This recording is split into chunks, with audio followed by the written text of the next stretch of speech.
Well, we've got Warren, Jeffrey, and Ray are coming, but I need a table or need something to send this upon. So Yeah, when you give your chair. okay, whenever that's ready, I'm ready.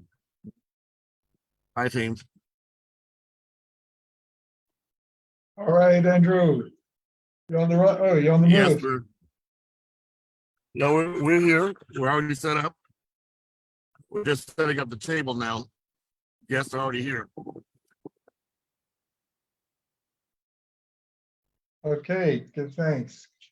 Congratulations. Yeah, we're here at the national. Oh, Stuart's there. All right. Yeah, we're here. Well, if you want to jump out, I'll teach you up. Just Yeah, from just New York, are there? have some.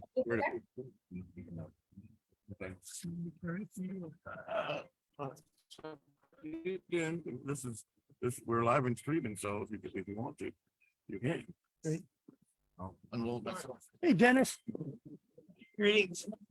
Good. Welcome. Welcome. Yeah. Nice to see you.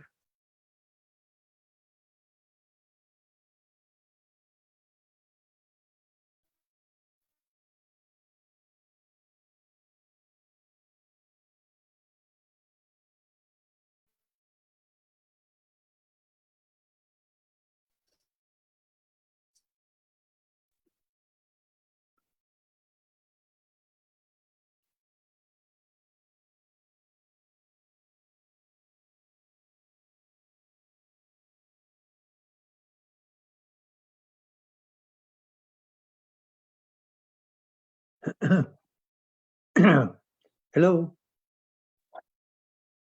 Oh, hello. Hello, Jeffrey. Yeah, here we are.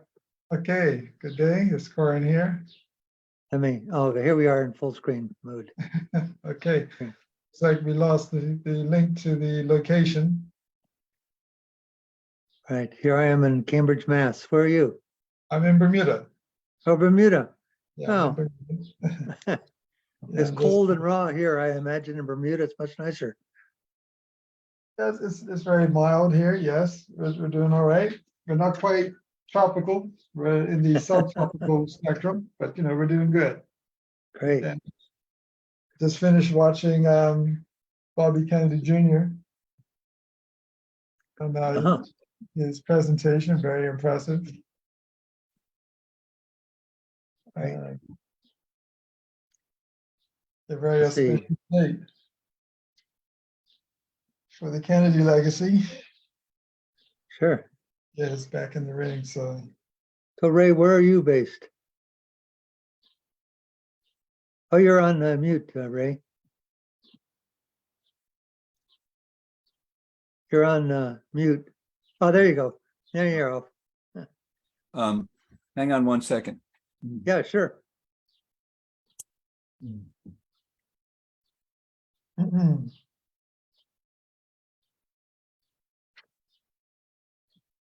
we have Dan Taylor.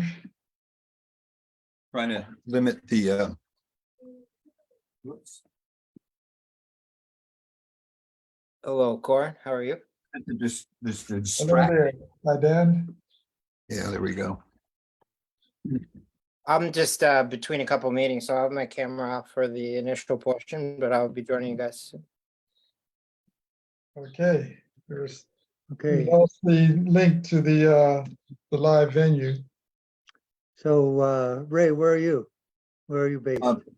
Where am I? I'm in Northern California, Oh, okay. Well, I and- know California well. What part? Okay. Up by the Redwoods, a little town called Redway. And if I swung I don't know if we can do this, but if I swing this all around, and can you get a little bit of picture? Oh, look at that. That's the South Fork of the Eel River. Wow, And what a there. beautiful setting. Yeah. So that's My That's where- my grandparents grew up in Santa Rosa, California. oh, well, there you go. Time on Bodega Bay and a lot of time on the Russian River and all of that whole area up there. So it's Nice. That's it. That's my world. I grew up yeah. in San Diego, but my grandparents were up there and they've been up there since, well, my family in California has been there since the late 1800s. Nice. Yeah. Nice. Yeah. Yeah, what a gorgeous area. Yep, that's why I'm here. This is where I've made my living. I came, headed out west the day after high school Uh-huh. from New York, so, and I'm, High best school thing I ever in, did. Yeah. high school in California or high school someplace else? Oh, no, actually, I was going to school up in Oregon, Reed College. Oh, And- sure, of course. I know Reed College. Yeah. And then, that just stayed here and I was, it was part of the back to land hippie thing. So get Sure. out in the woods, and my first several books were all about the history and culture of Northwest California. Oh. And then I switched over to the American Revolution in the mid-90s. So I've been kind of going back and forth you kind of live here, and then my intellectual life and my professional life is in 18th century America on the East Coast. So, and every year I'd go back and do research and talk to people and do conferences and that kind of stuff. Yeah. Oh. Yeah. Well, Now, what's the story with where we're at in the program now?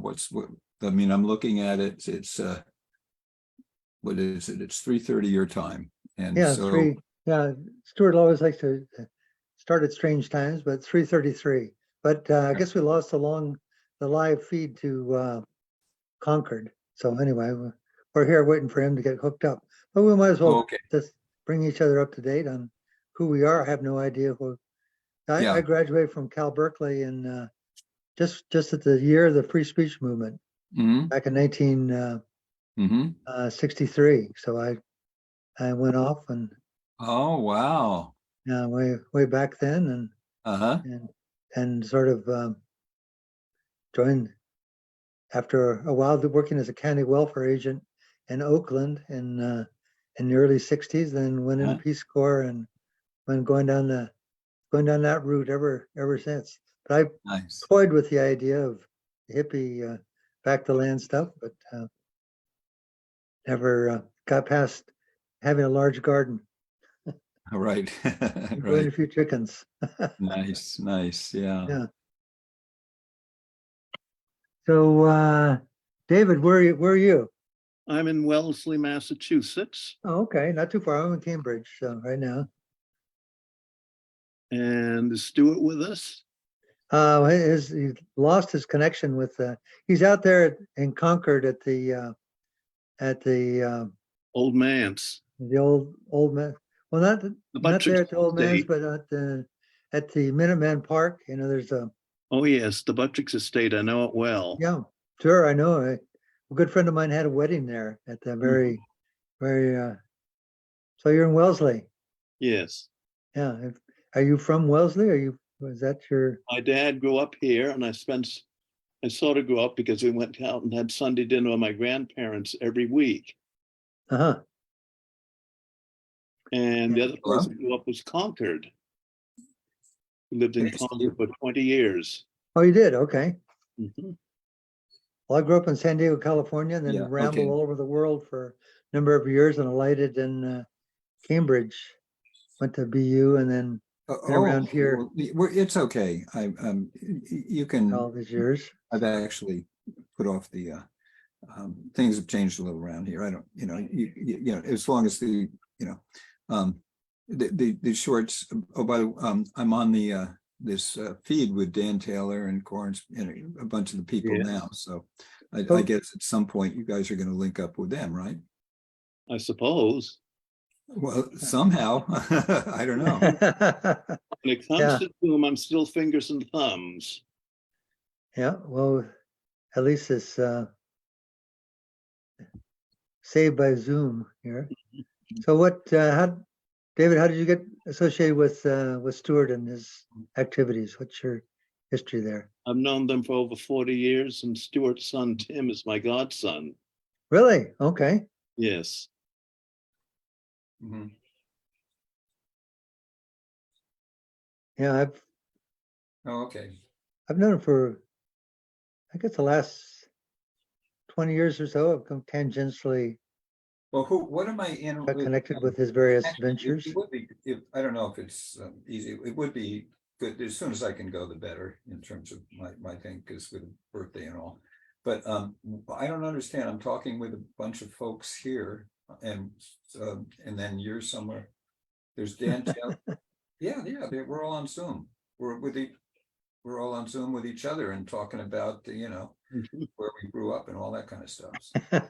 Yeah, waiting for the word here. Yeah, so what's your, Okay. David, which, I know nothing about you, so what's All your these focus? folks How do you are, tie into this? It looks yeah. like Ray okay, is, so I mean, there's how many of us are on here now? There's like there's six six. of us. Myself, the two of you, and there's Six of someone us on called there. Huda the Am Yeah, Live, but on the Zoom feed here, there's six. Okay, yeah, and Corin Smith. Corin? yeah. Yeah. Name sounds familiar, but I Okay, put a name with a face. yeah. Okay, well, I think it should be okay. I'll do that. Oh, Corin yeah, looks, And, hello, yeah. is that where you're calling from? As I can get. I'm in Bermuda, yes.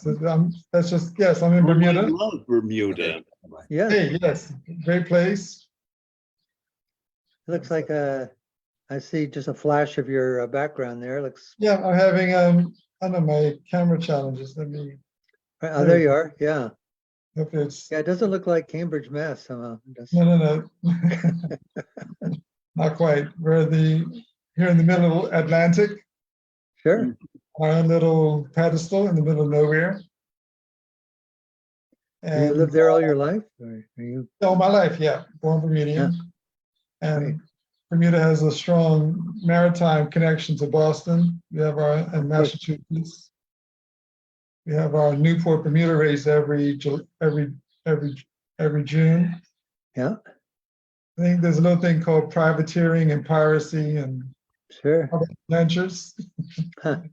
that we Well, used to engage in historically. Well, this Saturday, I'm going to launch a new project in New Bedford, which is, of course, where Herman Melville and Moby Dick and all of that, the whaling trade back in the 1800s was all based Right. Okay. with Guatemalan immigrants. So, I'm gonna have to change my device. okay. Yeah, it's all, fortunately, we upgraded to our connection is pretty good here. If you don't have good connection and you're only 15-minute walk from Harvard, the system is falling apart. Mm. My cousins would have brought along an old-fashioned movie camera that they would have cranked up and an old-fashioned reel-to-reel tape recorder and Sure. done the reproduction that way. And people would say, well, that's less frustrating than what you've got to do with this technology today. If you're always doing. I remember the hand crank, but I remember I had a Bolex when it was back in, it must have been 1962 or so, and it was one when you wind it up like a big clock, wind it Yeah. up, and then you shoot. So we made a little movie about something. I'm not quite sure what it was. You're but unsure on that. back in the salt flats. That's right. Thank you. Oh, okay. So you're in Concord. I can see.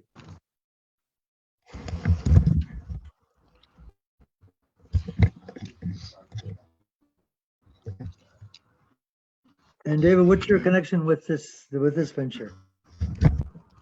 Sort of a vague connection, but I've been with this Center for American Testing. Incarnations ever Can you since hear me?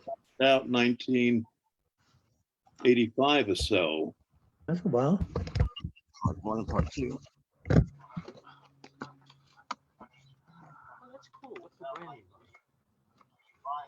And you're part of this Bretton Woods reconceptualization of the economy?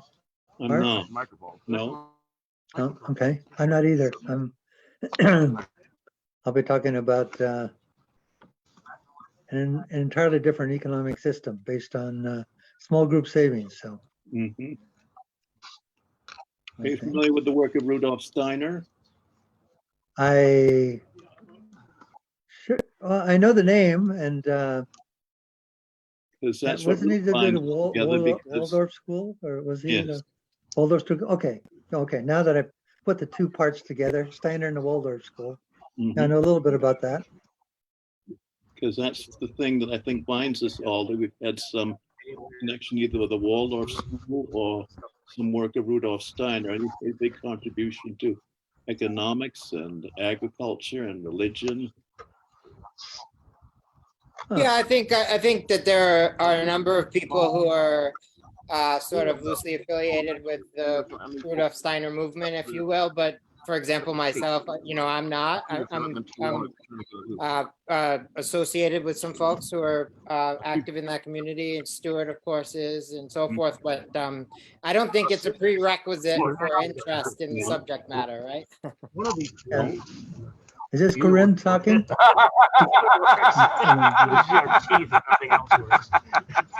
That was my first resort, but I have a problem. Yeah, technology. Mr. Computer. Technology is. I'm just sitting here in the comfort of my Yes. on my chair in my living room. Yes.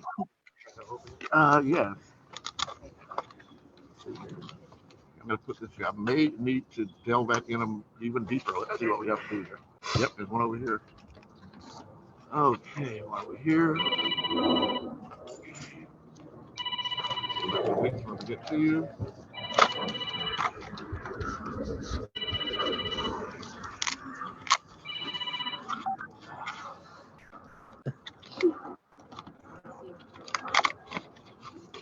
Doesn't see what's going on in Concord. Mm.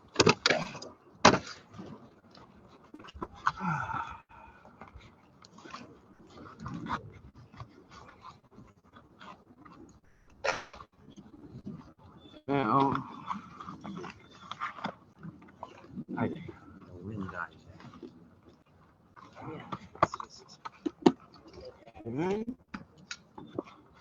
So delving and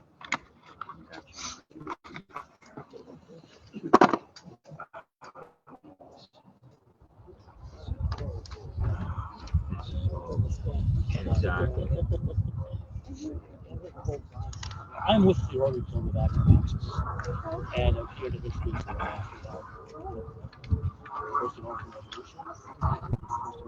And Huda, you're in Barbados as well? I'm here in Concord. I was Stewart. Oh, okay. Oh, okay. Hi. Oh, Can you hear me? there you are. Hi, everyone. Hi there. Hi, I'm actually, hi, Jeff. I spoke with you today. Happy birthday. Oh, yeah. Yeah, say, nice to see you again. Thank you, likewise. I'm here in Bermuda with Corin. Uh-huh. Bermuda is one of my favorite vacation places. Code.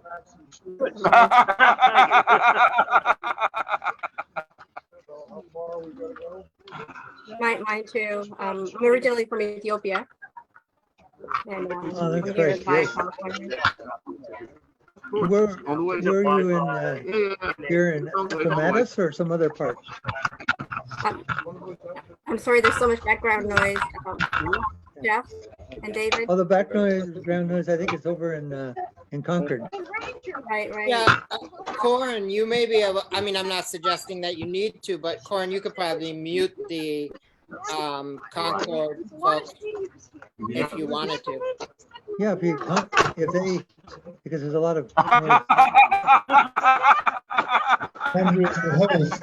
He's the one with control over the settings. So we had to. Yeah, if you go like and hover over the picture of Andrew Network, so there's these three dots will pop up, and then you can click mute as the host, unless you're not the host. I presume you are. He's not the host anymore. He no. was. Andrew's the host. Yeah. Okay, so you may not be able to do it then. Andrew heard us, I suppose. Andrew Networks, okay. Yeah, so he's the host, so he's muted us Okay. so that we can converse here. All right. All right, well, we're definitely streaming live to Facebook. just so we're on point.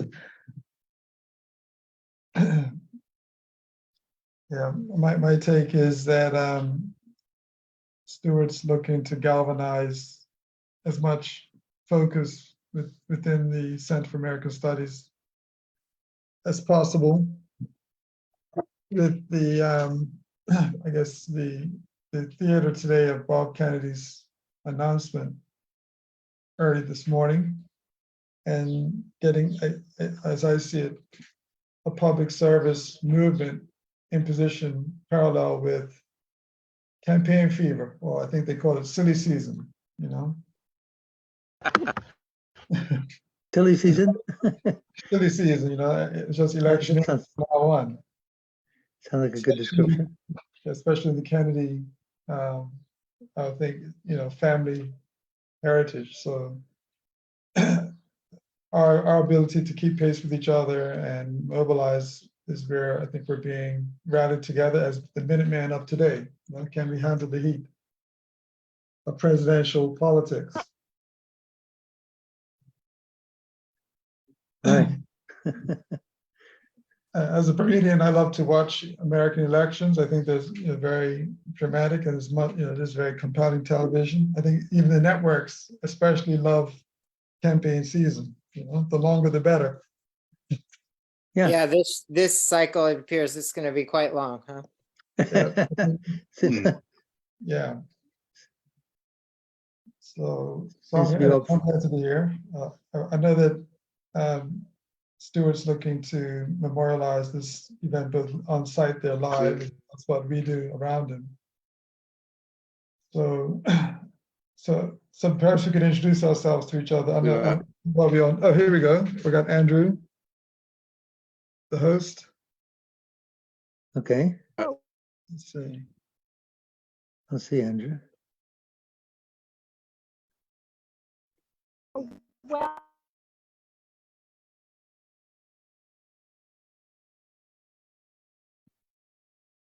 Here we are. Here's Huda.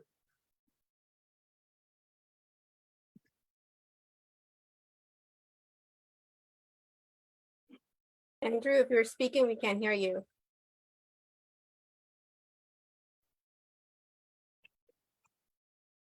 Corin, he has no volume.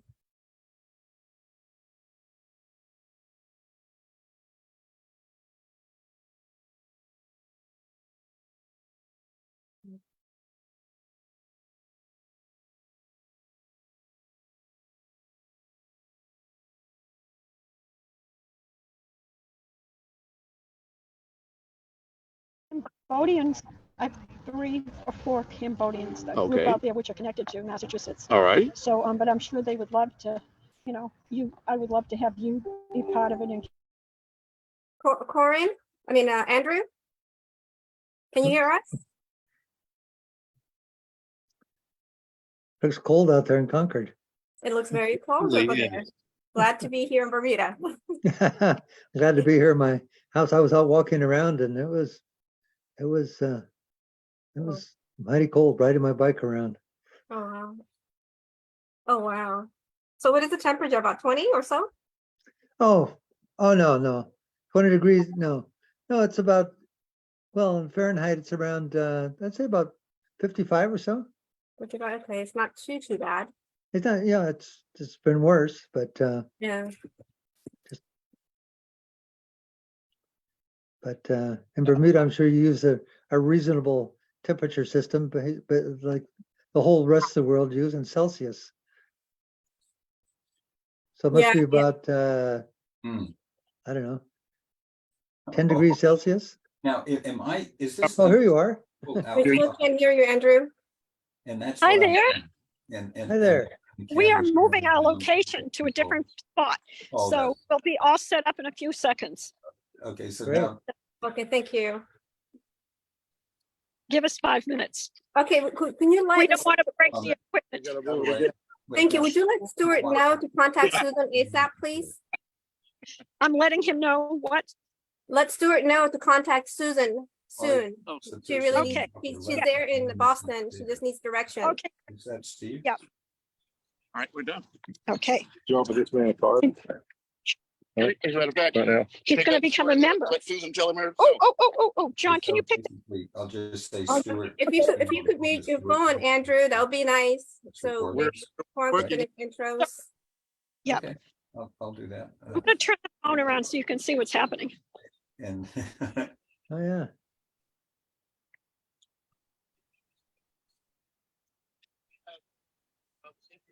Out of focus, but I know that area well. Um, oh, right, yeah. and, Right. But am I looking with There we go. Steve? Because everybody else has a name tag. He's got a little mustache and glasses. Yeah. Who is that on there? what the hell? Sure. Yeah, The focus is off. okay. Andrew, I think it may have a blur background. You may want to just unblur. Um, This is the National Center. No. Oh, wait. Yeah. Wait, I'm seeing outside there. Yeah. Yeah, Here we are. hi, this is Janet, and I'm just holding the phone so that we can get set up in a new location. They've asked us to move our location. So I'll be to the flower garden, Oh, yeah. all that's blooming here. Wait, now, who's gonna be the, who's moderating? Oh, Do you want that gentleman to step over? I think he's Okay. trying to move. Okay. There's Ian right there. Yeah. They made us all move from that one. Ridiculous. He's asked for the water. Nice, yeah. Okay, yeah, I see the cameras. There's a lot of people walking around now. Yeah. What does he want to be? Where's the- Yeah, half a dozen. Right, okay. That Oh, going. Okay, so once it's. No. Right. Right, facing the audience Okay. because. Yes. Okay. Oh, facing Okay. them. Okay. Okay. Yeah, okay. You're the meet. Well, not over here. Not here. Are you going to miss the speakers and, or you just want to face the audience? I think they need to speak. Oh, great. Oh, great. So, yeah, we'd be over here. Why don't, maybe you should go on the walk and walk over to the other side. Okay, we're micromanaging everything as a team here. I apologize to who's watching. No, you're good. What is your name though? I'm Janet Aldrich in Massachusetts. I'm the founder of a registry for press called ComFilm, which is the Commonwealth of Mass Freelance Media Registry. So we have a lot of members here today. And the whole thing I'm trying to do is to create a team, a sense of teamwork with the press. So I kind of take over whenever I show up. Nice job. Nice job. Trying to help other people, who are like you guys from California trying to cover this event. So I'm going to see if he would like to be over here. Okay, excellent. Yeah, that we really appreciate it. I think your Zoom, this just a small thing, but I think your Zoom is set to blur your background so we can see you wonderfully, which is delightful, but we can't see all of everything else. So if there's a setting if you can click on your little 3 dots down by your participants and change your filter, or there's a button called more. Sometimes it's not critical, but You can see the background. Sure. No worries. okay, excellent. Thank you so much. You're holding it. I'm happy to do that for you. If you like, this balls in your court. Just a moment, I have to change the settings. And then Got it. you want to use this, take advantage of this seat. I want to set the computer there now that we have a board to be able to set it up. Yeah. Okay, here we go. Background effects. None. Oh, How there you about go. Yeah, that's just perfect. Now I can see almost to the Concord River. All right, now let's see if I can get out of here. Also make some co-hosts, Andrew, just to have some backup. What's that, Corin? Make a couple of co-hosts in case. co-host. Yeah. Oh, thank you.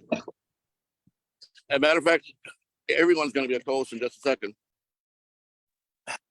You want to use this, you can. Thank you so much. I've got so much help here. I'm just going to be able to sit down and gather myself a little better. Let's see. I have a question. I've been asked to ask the moderator here. Is somebody recording this? Is this getting recorded? It's being streamed right now, and yes, it will be recorded. Yeah. I'll tell you. Oh, as a matter of fact, I think I started recording earlier. Let me see. I may have. I may not have. I believe when I joined, Andrew, it gave me the notification that it was being recorded. I don't see that it is being recorded at the moment, but Okay. I did receive the notification. Okay, perfect. Just a moment. Thank you so much. Yeah, I And- don't see the notification here. Just a moment. Just a moment. Just a moment. We're working on multiple devices, so we'll work it out. Right. Oops. Introduce ourselves on this historic Patriot Day. Huh. Now, start this off. My name is Stuart Weeks, and I'm the founder of Seventh American Studies. We're in our 45th year of work. Okay, now let me make sure I'm recording. Record. Start recording. Okay, got it. I say, And the folks from the park, the police department said, "Are you sure?" And I said, well, if our forebears were able to stand up before the mightiest nation on earth, certainly we can keep that tradition alive. And so instead of the 19th of April last year and the year before, with thousands, literally thousands of people, parades and reenactors, we gathered on the hillside where the Minutemen forebears gathered to keep it alive. This holy flame of the heart burning. I'll have more to say, but just while we're getting the last inevitable details tied up, let's start with Chris. People just say a brief word of introduction so we know who we're spending this Patriots Day with. So I should introduce myself. I'm Chris Crawford. I ran for treasurer of the state. I'm a libertarian. Guess that's about it. Which state? We have people here from around the world. I'm from Massachusetts. Okay, that's a And, good start. Yeah, Any particular part of the state? Sherborne. Sherborne. Yes, yes, yes. And what year was this you were? Last year, Congratulations. I was the only opposition to the Democratic incumbent, Okay. and I got 23.4% of the vote. Wow. oh, Earned party status for the Libertarian Party, such as it is. Excellent. Yeah. Thank you so very much. And now, do you have any social media reach where people can reach you to Yes, continue? lpmass.org. Would you repeat that slower, please? lpmass.org. Is that LPMASS.org? Yes, yes, That's how we spell it. yes. Thank you so much. Next. Balls in your court. Hi. Hi. Everybody calls me Scoop Mama, but my name is Charisse. Okay. I actually go all over the country, and I support all kinds of patriotic events all over the place. We have a nonprofit organization. Right now, we've been raising donations for East Palestine, Ohio, and we've been taking in relief goods for them over the last 2 months and trying to help them out. Excellent. Now, is there an organization that you also represent? Yes, it's Soup Mama Official. And the website or Is- social media is? You can find it under Soup Mama Official everywhere. So whether it's the website or social media, you just type that in and you'll find us. Is that SUIT? Thank you. SUPMAMA Yes, yes. Official, Right. OFFICIAL. Perfect. Thank you so very much. Yes. Next in line. Well, I'm Dennis Taylor, a professor from Boston College. I work on Shakespeare, and I've often been in dialogue with Stuart over the years, and he's interested in my subject because Shakespeare master of dialogue, Mhm. and I might talk about that a little. You So, may. That's me. All right. Now, do you have a social media handle? I don't. Okay, well, next in line. Afternoon. Greetings. Please introduce yourself. I am John Martin. I've lived here in Concord. I used to live in New Zealand for 11 years as a child. Okay, So I was born in New York. okay. And I'm here to argue that we need a new party, that the Democrats and the Republicans have joined together to create a plutocracy. Yes, We no longer have a democracy, yes. and they hide their plutocracy by pretending that they're fighting with each other, which what Senator Warren has called gamesmanship. And I'm sure you'll be able to address that later today, but let me move on to introduce our All next right. guest. Thank you so much. And your name is? My name's Darcy Spence, and I'm a patriot from the Commonwealth. And happy to, and I live in Lincoln. Okay, the Commonwealth of Massachusetts. Yes, That is. yes, Yeah, yeah. Yes, correct. Do you have any social media activity or I handle? do not. Okay, well, we look forward to maybe getting one. Maybe. And you, man? Yeah, I'm Diana Swift, and I'm from Lexington. Lexington, Massachusetts. Yep. Yeah, right. Thank you. Well, my media team, I can't reach you. We'll have to find a way to get closer than this. Okay, how about this? All right, fine. Okay, I'm filming the show, you're live. As are you. As are you. So I'm Janet. A senior, Really? yes. Okay. I don't, I'm sure you. No. don't get it. Pardon me. And, Oh, I'm sorry. She's hiding. There you are. We got you. okay, that's a great picture. So anyway, I have a group called Okay, well, you're Commonwealth of Mass Freelance Media. I've covered Beacon Hill for 20 years. This is Okay. the 20th anniversary. okay. Not today, but the whole year. And so I'm recruiting new media across the country. And I want to encourage citizen journalists to rise up and take back America, And how can people one reach you? picture at a time. And how can people? COMFLM.com. Got it. Thank you so much.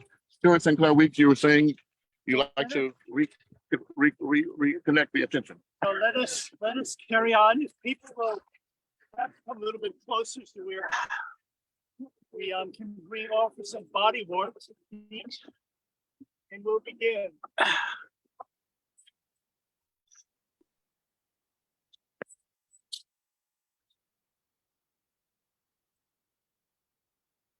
So we are in Concord, formerly referred to as Muskegon.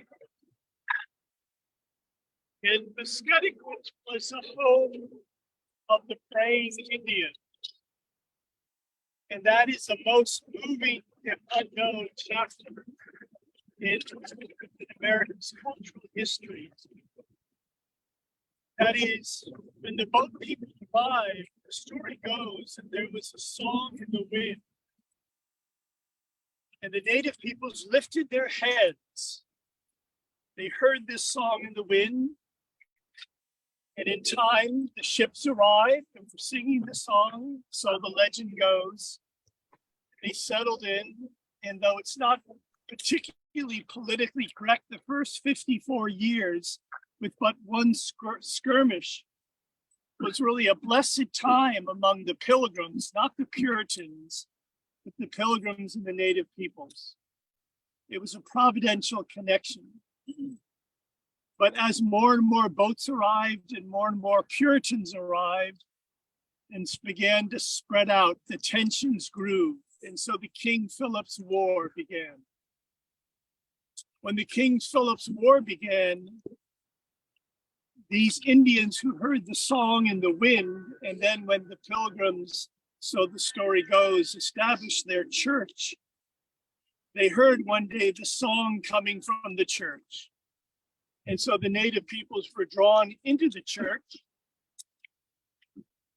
and they found a Christianity, and they became the praying Indians. They found something that perhaps the Hopis were referring to when they speak of the true white brother. They found something that I would say transcends any denomination, as Dennis will be sharing with us a bit later, Shakespeare's universal approach to synthesizing, bringing together the different races and religions. But these Indians who became the praying Indians, for whom the first Bible in the United States was printed for them, thanks to John Eliot, they had a difficult decision to make with the onset of the King Philip's War, because they were red, so to speak, but they'd found a kind of a Christianity. And the decision they made was they would fight and support the settlers. That's what they did. The King Philip's War was one of the bloodiest wars in our history. And at the end, tragically, here in Concord, those Concordians who couldn't tell one red man or woman from another hired a scoundrel, a colonel named Mosley, who came in with his Rough Riders. And they went to what is today the Orchard House, or home of Louisa May Alcott. And that's where a gentleman named John Hoare, H-O-A-R, had safeguarded, protected the praying Indians who fought for the Concordians, for the settlers. And Mosley overpowered John Hoare, and they were marched in many cases to their death on Deer Island, or sent out from their homes in any case in Concord. We would have had to help us open today the chief of the praying Indians. It's been part of our work over the years. But on Palm Sunday, she laid down her head and offered up her spirit. Her name was Caring Hands. She was a hereditary chief of the praying Indians. And since we are on land that's indigenous, we wanted to begin by honoring those people who were here before we were, beginning with Caring Hands herself. So I have some words that she offered for our prior Patriots Day gathering. So from Caring Hands, the chief of the praying Indians, whose spirit name was Walking Spirit Dove. And I do believe, and I don't mean this in any narrow sectarian sense, that what happened when the boat people stepped into the field of forces on this continent and came to grips with something they didn't know from their European experience, they ended up turning aside from their covenant, and they took up a covenant of manifest destiny. So this impulse of the Christ, if you will, had to be held and safeguarded. And it was the native Indians, the praying Indians, who indeed did that. These are words from their former chief of blessed soul, Caring Hands. Concord is my land. Waban, first native Indian convert, was born in my land. I am Chief Caring Hands, not to squaw. The virus has taught that all persons are equal. So this was for the 2020 Patriots Day gathering. And so it is. My first approach to all my brothers and sisters. I address you as Walking Spirit Dove. Today is Patriots Day and a day of events. For me, it is the Orthodox Easter Sunday. What is important is that we approach it well, in love, bearing no malice. Least of all for those we consider to be brothers and sisters. And most of all for those who sacrificed and still are sacrificing. In this day of shelter and place, let's all place in our shelter truth and love. Yes, most of all, love. For it is truth. My focus is praying now for the world. That's what she's doing, having lifted up her head, her spirit on Palm Sunday. I want to call attention to another actor in this drama of our ever new world. And that is, how would you explain the fact that a young Negro slave poetess, former slave poetess, approached George Washington's headquarters when he came north to lead the Continental troops? And this young Negro slave poetess, when she showed the guards outside Washington's headquarters what she had, was let in. And when Washington's secretary or assistant saw what she had, she was let in. Washington was expecting her, this young Negro slave poetess, whose name was Phyllis Wheatley,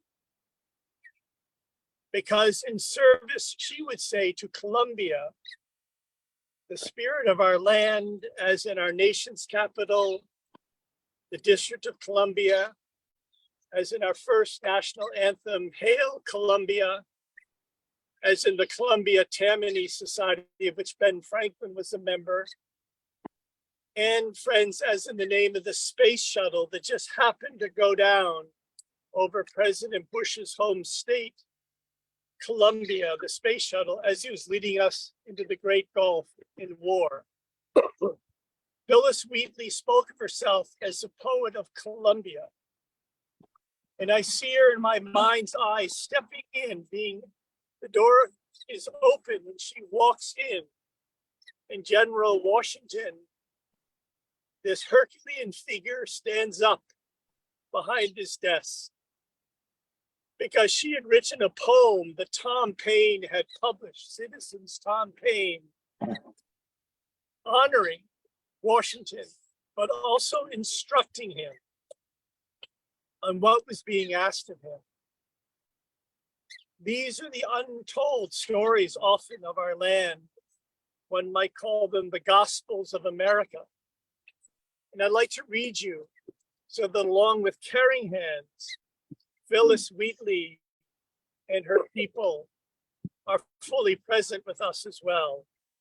This was a poem that she wrote to George Washington and through George Washington to all of us, in which she ordained him, I think one can say, as the Generalissimo for this great battle against England. When Washington did, he wrote back and said, I would be honored to meet with you if ever you're in the area. And that was a letter that she showed the guards and Washington's assistant. And this is her poem.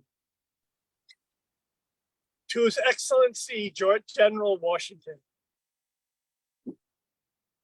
I have taken the freedom to address your excellency in the enclosed poem and entreat your acceptance, though I am not insensible of its inaccuracies. You're being appointed by the Grand Continental Congress to be Generalissimo of the armies of North America, together with the fame of your virtues, excites sensations not easy. Now, this was written a few years after she arrived chained as a slave, not knowing the English language, which raises a question, who was this spirit, Phyllis Wheatley? She goes on. Your generosity, therefore, I presume, will pardon the attempt, wishing your excellency all possible success in the great cause you are so generously engaged in. I am your excellency's most obedient, humble servant, Phyllis Wheatley. And this is her poem penned October 26, 1775.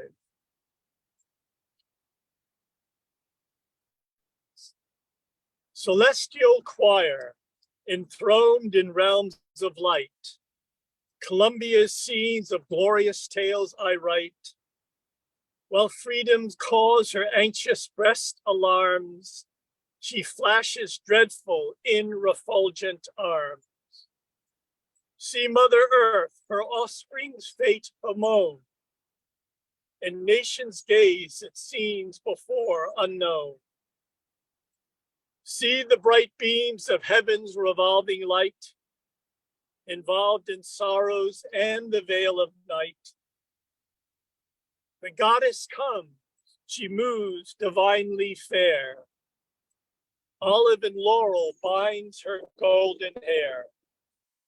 Wherever shines this native of the skies, unnumbered charms and recent graces rise. Muse, bow, propitious, while my pen relates how pours her armies through 1,000 gates, as when Aeolus, heaven's fair face deforms, enwrapped in tempest and in night of storms. Astonished ocean feel the wild uproar, the refulgent surges beat the sounding shore, or thick as leaves in autumn's golden rain, such in so many moves the warriors train. In bright array they seek the work of war, where high unfurled the ensign waves in air. Shall I to Washington their praise recite? Enough, thou knowest them in the fields of light. Be first in place and honors we demand, the grace and glory of thy martial band. Famed for thy valor, for thy virtues more, hear every tongue thy guardian aid implore. One century scarce performed its destined round, when Gaelic powers Columbia's fury found. And so may you, whoever dares disgrace the land of freedom's heaven defended race. Fixed are the eyes of nations on the scales, for in their hope Columbia's arm prevails. Anon Britannia droops the pensive head, while round increase the rising hills of dead. Ah, cruel blindness to Columbia's state, lament thy thirst of boundless powers too late. And now she instructs Washington. Proceed, great chief, with virtue on thy side. Thy every action let the goddess guide. Thy every action let the goddess guide. A crown, a mansion, and a throne that shine with gold unfading. Washington, be thine. So in the untold gospels of America, in Washington's mind and in Tom Paine's mind, who published this poem, because the heartened and encouraged for this war, Phyllis Wheatley ordained this young, slight Negro slave poetess, Dame the Generalissimo, this great Herculean figure for this revolution that was to come. Now I see we have another kind of a Phyllis Wheatley who's arrived. Susan, are you well enough to bring your flute to start?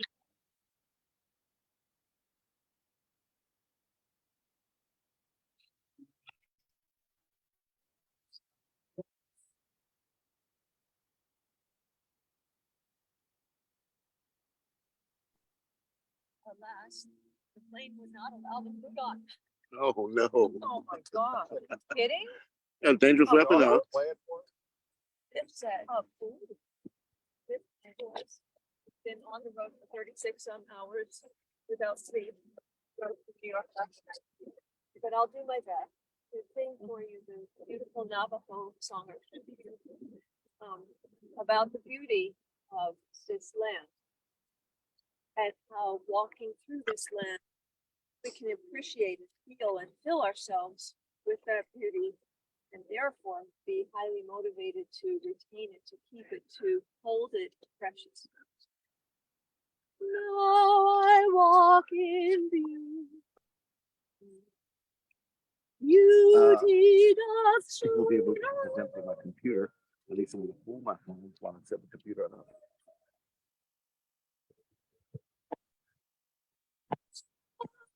I just need someone to help hold this while I set the phone. Keep it.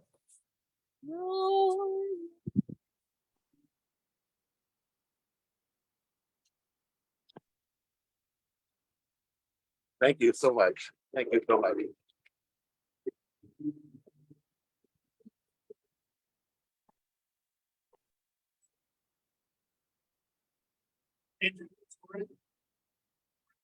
No one can join us on the Zoom until I set the computer up.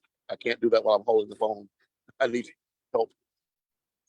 Can Anyone? would someone be kind enough to phone? Yes, and I'll set up the computer for you. Okay. Thank you. So we're going to be a little flexible with the schedule. I would like to invite Stephen Jones D'Agostino to say some words that bring in another little known chapter of our history, which is where some say General Gage was headed. Concord was just en route to Worcester.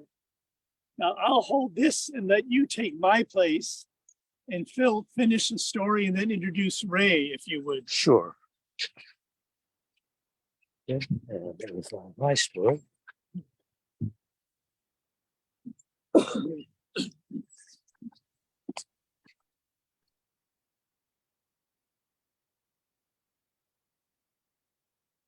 Closer you come, the better.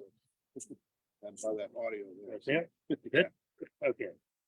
Hi, I'm Steve Jones D'Agostino. I'm the president of the Acton Boxborough Rotary Club. And I'm also a native of Worcester, which we'll get to shortly. That's the theme of Ray Raphael's book, or set of books. Over the last 2 decades, Ray Raphael has emerged as one of our leading writers on the birth of the United States. 2001, his acclaimed People's History of the American Revolution widened history's lens to those not generally present in tales of our nation's founding.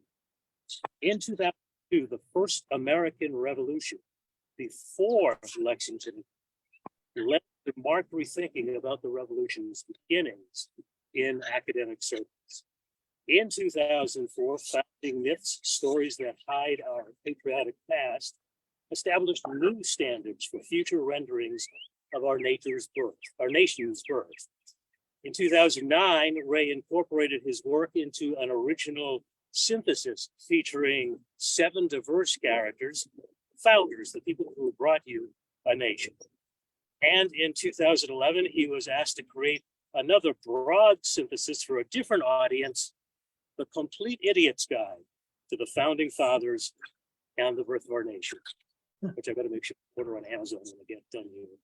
Also in 2011, with Gary Nash and Alfred Young, he co-edited a book of biographical essays, 22 note scholars, revolutionary founders, rebels, radicals, reformers in the making of the nation.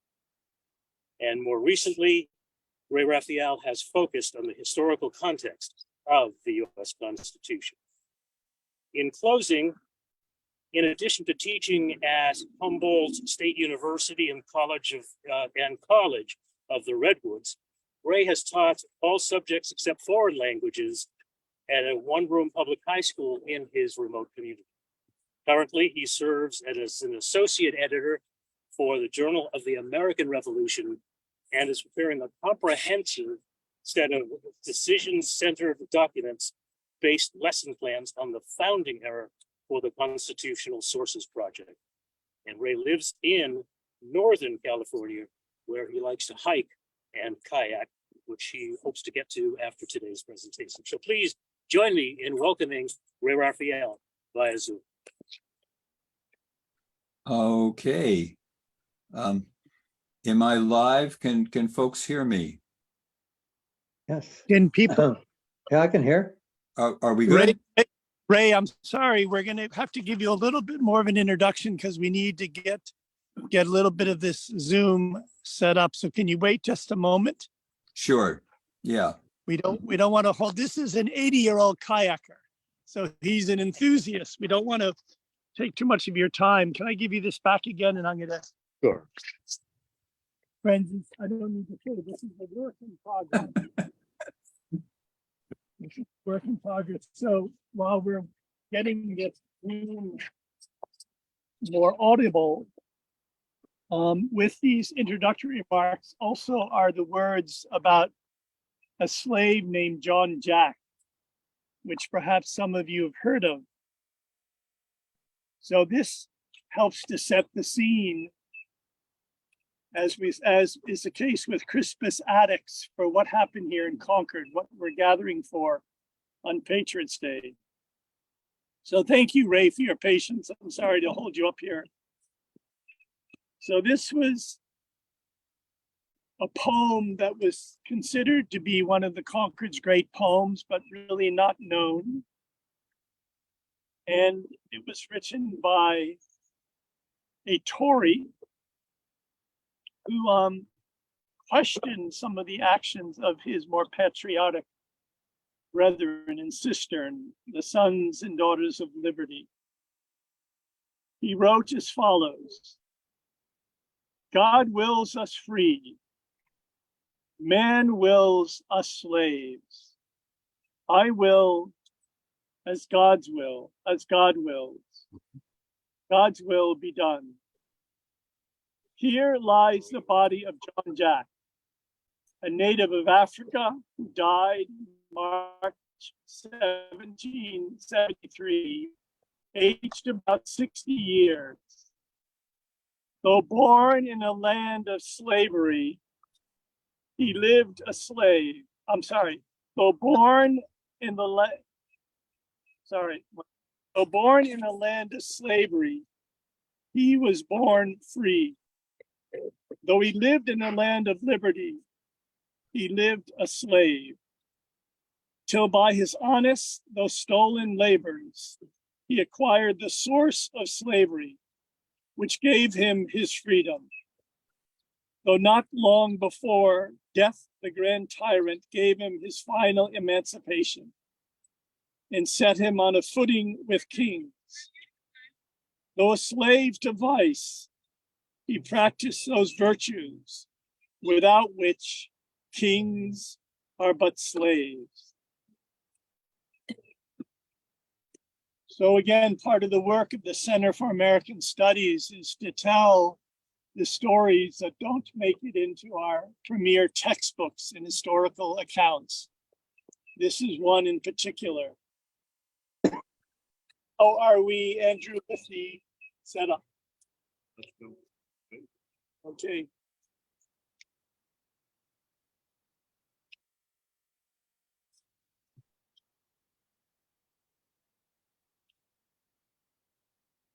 I think what I'm going to suggest is that, Dennis, you come forward, if you would.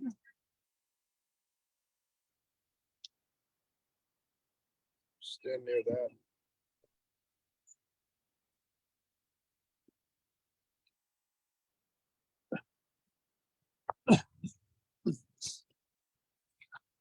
This is an old friend and a dear colleague of many years. We began working together in the 1980s, a century and millennium past. Dennis is a professor emeritus of English at Boston College. He's editor of Religion and the Arts and author of Shakespeare and the Elizabethan Reformation, Literary Negotiation of Religious Difference. And he'll be taking some time to speak to us about bridging the growing divide, the art and practice of Concordian conversation towards the healing of our body social. Thank you. Well, Stuart and I go back a long way, decades. I sort of represented the Catholic end of things, Stuart the transcendentalist end. But those categories get a little ambiguous as we relate to each other. And I've always admired Stuart's promotion of dialogue amongst the various groups in Concord, including the various churches.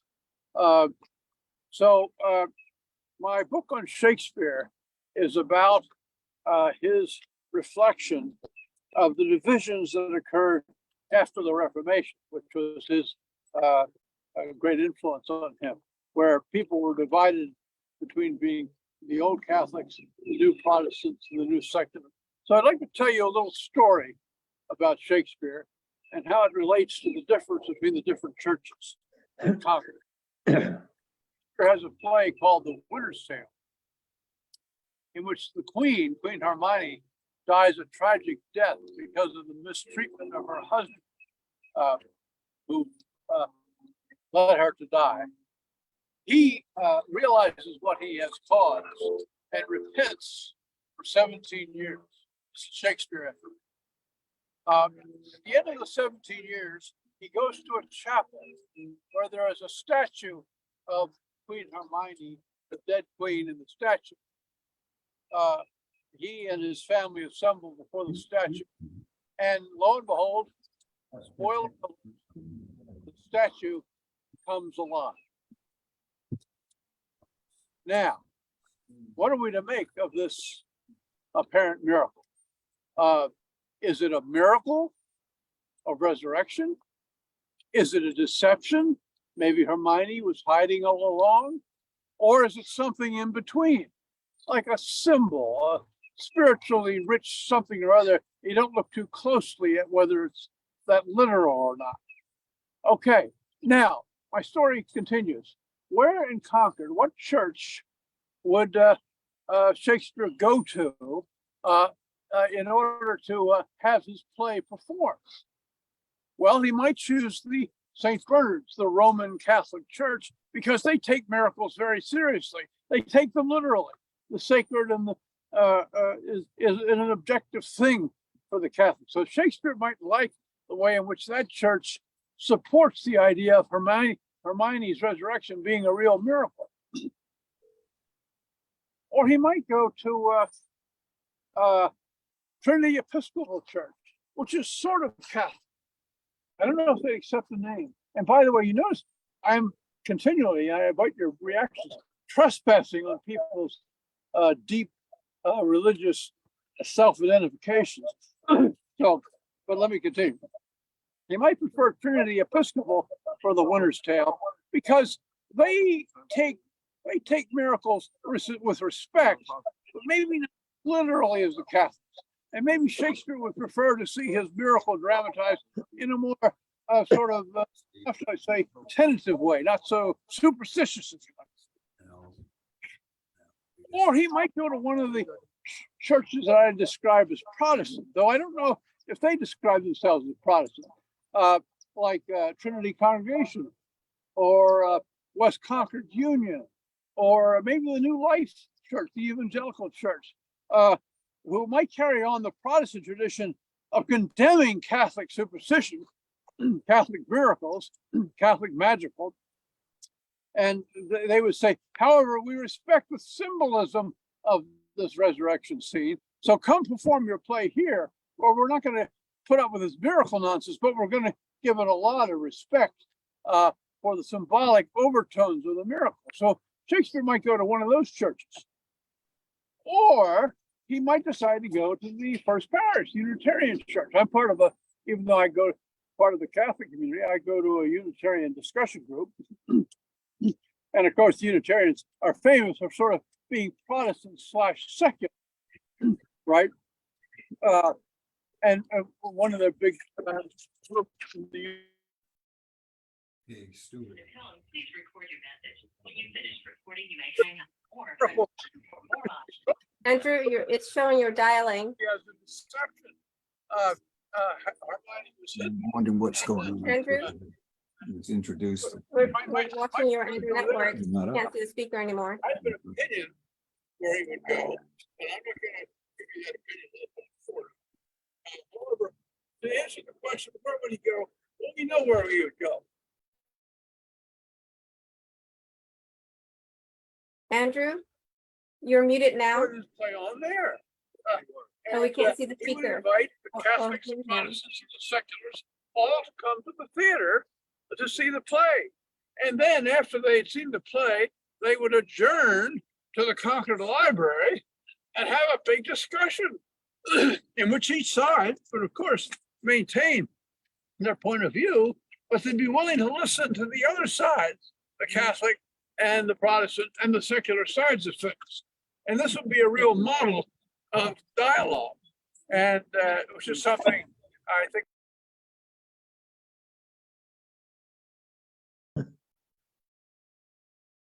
Whoops.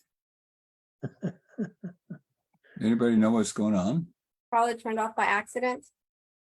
Yeah, I'm gonna text Stuart. I think they're trying to connect the audio from the Zoom room to the loudspeaker there somehow. I think that's what they're. I think that's what's happening. They're trying to connect it and get it up so people can see it, but I don't know.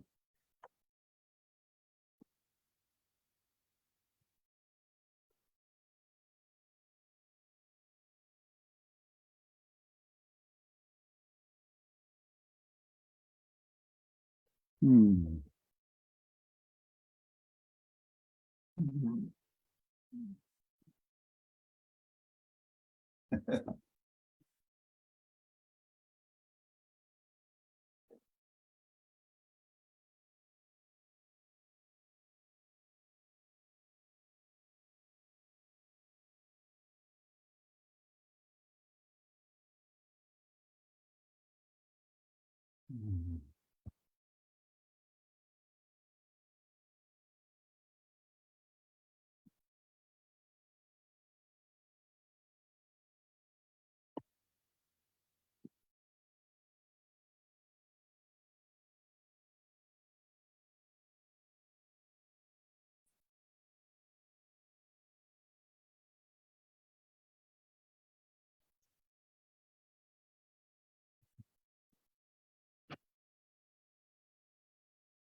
It is all. I was just gonna, while we're downtown, I could play a music video that we put together for the I guess my component in this transition in terms of using music and cultural arts to sort of magnify the audience for this idea of a jubilee every year. This Concordian sort of spirit that we're looking to magnify going forwards. If that's available, if that's interest of you, since we got a bit of a drag, I see. I'll just share my screen for the sake of it for now, just while we're waiting for the ground team there. Sounds good. Sorry.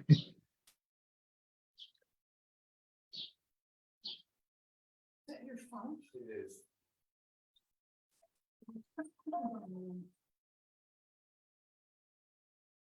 You hear that? Nope. I think your sound is not on. No, the sound's not Yeah, on? Zoom's a little weird. It'll cancel out. the Oh, back. with music. Oh, right. I think you're right with So what's music. going on? You can play it on your, if you play it from your phone into your. Look, computer. no. Hang on. When you That's get enough. to the screen that lets you share, down at the bottom, you click the boxes that let you play the sound from the share. Yeah, I think what happens when it goes Andrew's here too.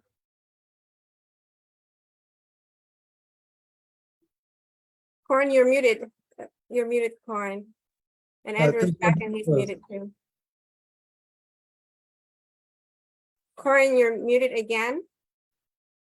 Oh, I'm sorry. I think when it goes to Facebook, it inhibits the playing of music, I think, actually. Let me see. Let me try it from here. You want to send me the link? Oh, it's I not didn't- online. It's not online. No, oh, Anyway, I think it is a filtering of content when it goes to Facebook, actually. is this a video I could play? Is that the one you sent me earlier? Yeah. Okay, I could download it. It was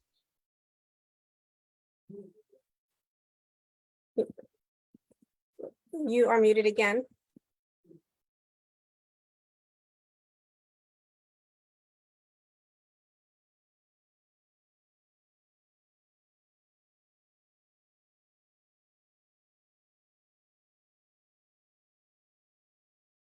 Okay, Corin, you're muted again.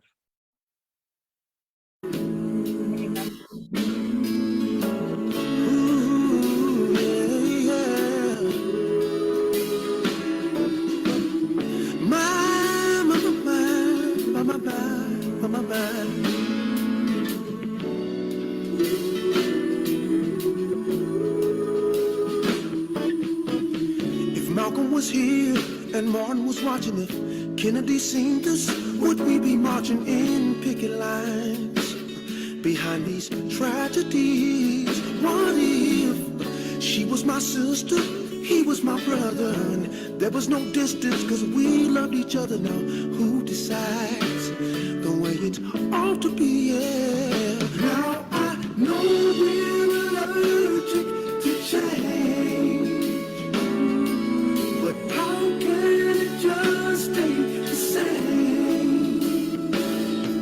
This old damn illusion is still so confusing. I dedicate this one to change. Said I dedicate this one to change. Economy's broken, who's gonna fix it? The people have spoken, but no one is listening. You can't leave, well, just follow closer. You mind if I put it all on the line? They're wasting our time, we're stuck behind, we're off the vine. They're so out of line, yeah. Now I know we're allergic to change, but how can it just stay the same? This old damn illusion is still so confusing. I dedicate this one to change. Said I dedicate this one to change.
It's up to all of us. Nice. Yeah, Skip, thanks. I was not sure how this was going to go today, but just to point out that song was put together by the band director for Michael Jackson. And he was expected to be on the tour for Michael's on the road with Michael's last tour back in 2009 as a young musician. But it never happened. This is one of the songs he was planning to build on Michael's legacy of humanitarian. Oh, well, again, we're proceeding with here. Oh, here we are. When people are here, they can, but you need to be closer. So friends, let's turn around here. Gather So they're still working out their logistics. Anyway, that's just to say that. presentation. Yeah. Let's just. We're back, Yes. Andrew. Yes. Can you hear me? Just a moment, Okay, please. very good. Yeah, we're gonna just invite you to have a sit around point. Can you guys see us here? Oops. Yes, well, we could see you. We've lost you just now, but we were seeing you. There you go. Okay, yeah, here we go. So I have our people here, and I may have to do this in a remote way. Can you see our guests here? Yeah. Let's start with Corin and then Ray. Okay, so we're even may be able to find a way to get you some louder. No, we can't. Yeah, so look, Stuart, perhaps you know who these people are. Perhaps you can introduce them. Yeah, simply do that while we do the background. This is Howard, right? Yeah. Great. This one may, I'm a little bit. So we're gonna first go with Corin Smith, who's with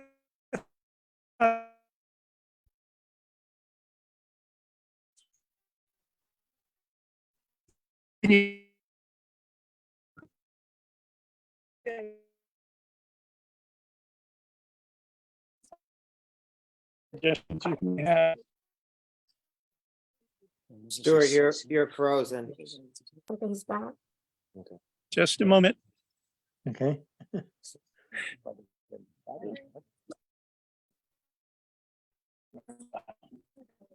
Andrew, is Corin on this? Are you there?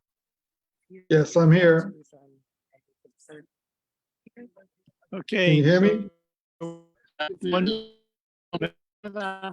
We could hear you. I can't hear. The Stuart is chopping up. Bluetooth.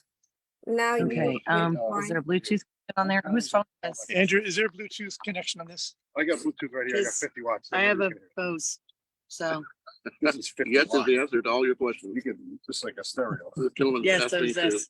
Oh, that's a bring them the Bluetooth. link. That's about This is 50 watts. There's no This way is a that's gonna Bose get- Bluetooth, yeah. Just a moment, friends. Sorry. Thank you for your patience. Trying to get the-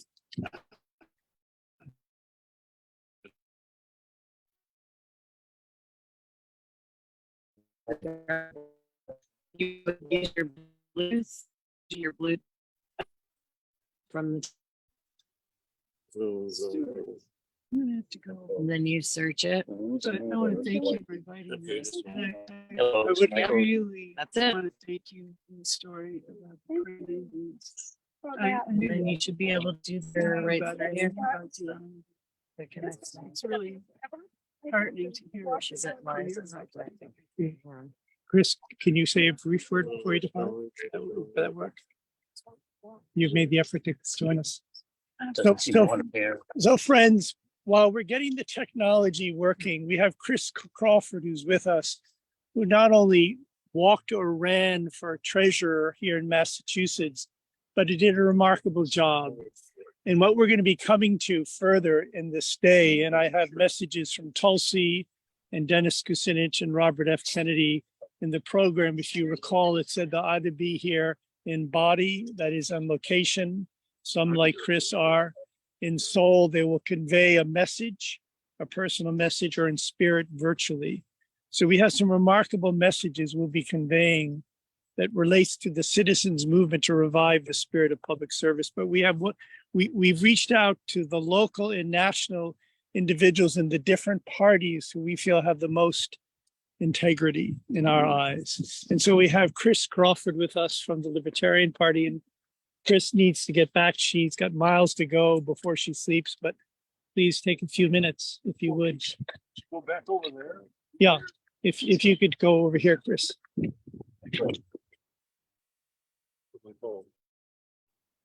All right, well, I There's your first vote. want to thank Yeah, that's. Stuart for inviting me.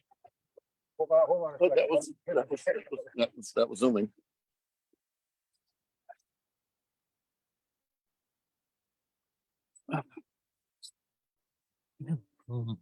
Good. Congratulations. Why don't you try it? Oh.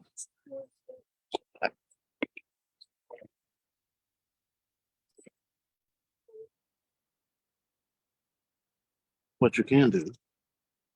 What you can do is take this closer to so that they can hear.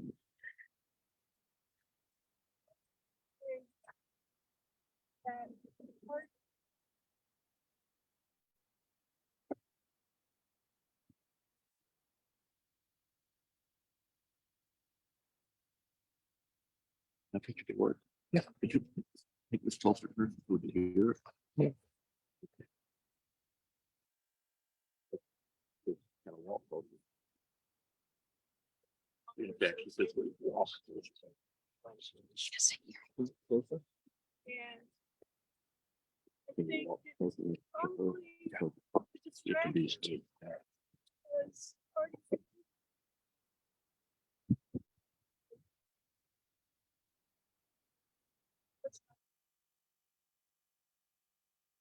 So, yeah, and the duopoly of Democrats and Republicans is no longer what it was.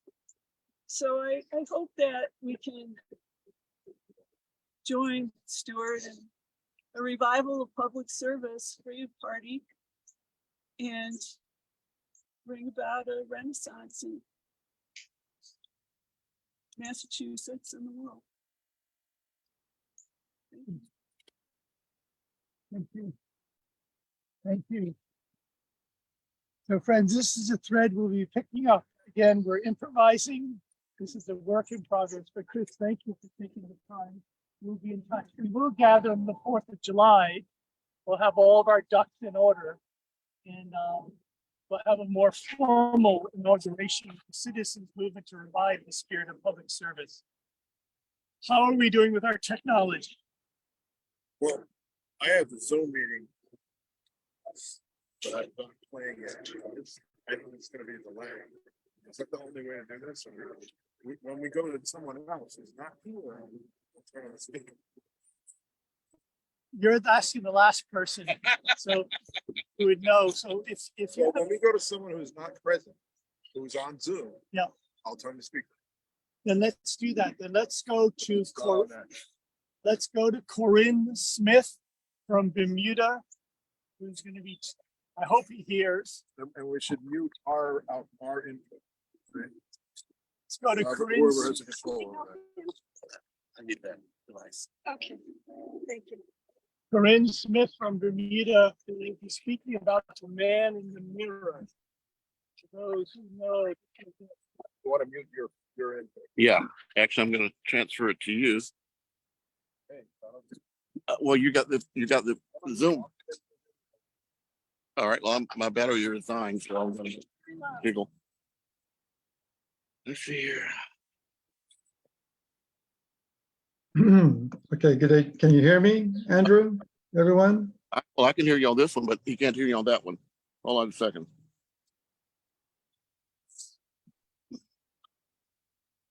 Recording in progress. Brenda, it'll be nice to see you too. My camera's out of sync. Okay. Yeah, your input does the acting. So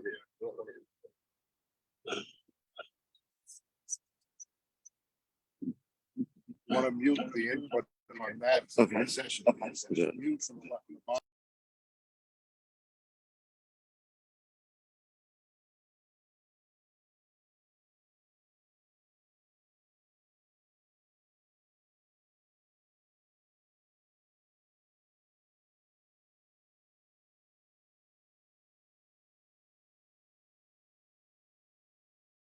Oh, hello, can you hear me, Andrew? Sound's gone.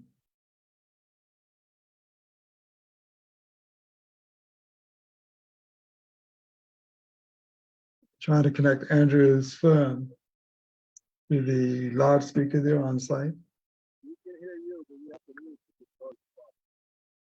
So we have with us from Bermuda, Corin Smith, whose background is as an attorney who works for Stuart, we can't hear you, or you're very, very soft. I'm introducing Corinne. We have with us from Bermuda, Corinne Smith, who is an attorney. Volume is still very low. So is this any better at all? Is this any better at all? That's slightly better. So Corinne, we hear you well. Okay. The man in the mirror. Okay, thanks everyone. It's great to be here from Bermuda. It's great to be a part of this tribute to the Patriots Day, the first day of the American Revolution, the shot that was heard around the world. Bermuda has a very special, privileged relationship with the American colonies. We were formed at the very beginning with the Virginia Company, and we've always served as a fallback jurisdiction for the colonies, including the Revolutionary War. And that's where I see Bermuda as the man in the mirror. We sort of give the American colonies a chance to look back at the special relationship with the United Kingdom. And in times of war, Bermuda tends to serve a very special purpose with the United States. And it was recognized very early in the Revolution by the Generalissimo, George Washington. And on September 6, 1775, he gave an address to the inhabitants of Bermuda at a very difficult time in the Revolution, and they needed assistance from Bermuda. So I figured I'd just read that into the record here today, very much as I see it, reflecting the Poet Laureate letter, I think, that Stuart had read earlier from Phyllis Wheatley to the General. This is the General writing to the inhabitants of Bermuda. He said, "Gentlemen, in the great conflict which agitates this continent, I cannot doubt but the assertors of freedom and the rights of the Constitution are possessed of your most favorable regards and wishes for success. As the descendants of freemen and heirs with us of the same glorious inheritance, we flatter ourselves that though divided by our situation, we are firmly united in sentiment. The cause of virtue and liberty is confined to no continent or climate. It comprehends within its capacious limits the wise and the good, however dispersed and separated in space or distance. You need not be informed that the violence and rapacity of a tyrannic ministry have forced the citizens of America, your brother colonists, into arms. We equally detest and lament the prevalence of those councils, which have led to the effusion of so much human blood and left us no alternative but a civil war or a base submission. The wise disposer of all events has hitherto smiled upon our virtuous efforts. Those mercenary troops, a few of whom lately boasted of subjugating this vast continent, have been checked in their earliest ravages and are now actually encircled in a small space, their arms disgraced and suffering all the calamities of a siege. The virtue and spirit and union of the provinces leave them nothing to fear but the want of ammunition.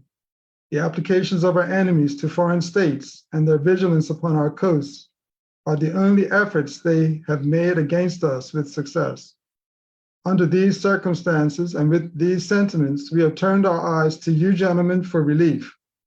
We are informed that there is a large magazine in your island under a very feeble guard. We would not wish to involve you in an opposition in which, from your situation, we should be unable to support you.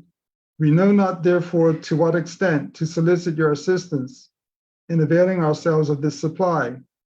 But if your favor and friendship to North America and its liberties have not been misrepresented, I persuade myself you may, consistent with your own safety, promote and favor this scheme, so as to give it the fairest prospect of success. Be assured that in this case, the whole power and exertion of my influence will be made with the Honorable Continental Congress, that your island may not only be supplied with provisions, but experience every other mark of affection and friendship which the grateful citizens of a free country can bestow on its brethren and benefactors. To me, that letter speaks to the wisdom and the diplomacy that George Washington brought into public diplomacy, public leadership, military strategy. It set the tone for the special relationship that Bermuda, as a colony and a British territory, has shared with the United States. And I think it's that same measure of diplomacy that's required today that I feel is being represented by this idea of a new citizens movement, a new brand of patriotism and diplomacy and resolution together. We're all brethren when all said and done. We must find better ways to resolve conflict, including bringing an alternative to partisanship that General Washington himself proclaimed as president that resigned his seat for the greater good of the Republic. So I look forward to greater diplomacy, greater collaboration together. I look forward to this being an annual sort of bridge together going forward. And I give thanks for the part we're able to play today as the man in the mirror for this Patriots movement, this new citizens movement that's taking shape. And with that, I look forward to further enlightenment today. Thank you very much.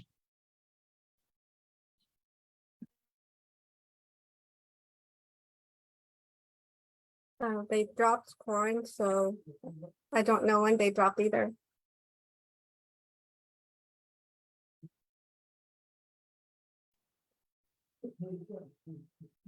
Okay. I like that letter though. That was really good. It was from George Washington to whom? That was to the local leadership here in Bermuda.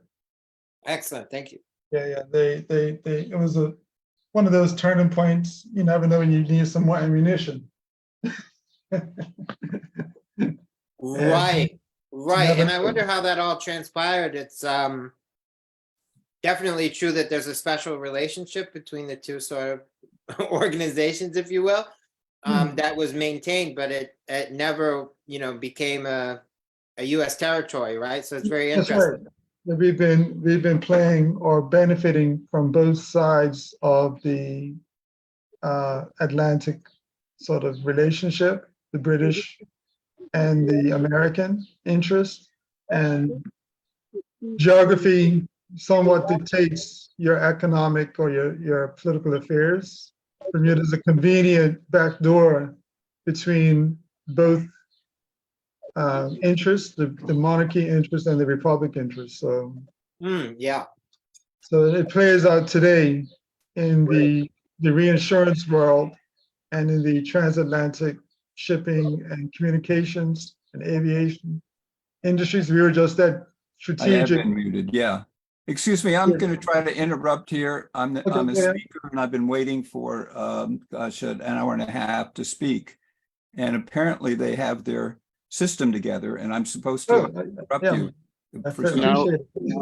Correct. Now you can speak. Okay, Go right ahead. We're back The floor now. is yours. All right, is this okay? Yes. Yes, fine. Yes, we hear you. Introduce yourself. Okay, hang on, let me turn this phone off. Oh my, yeah.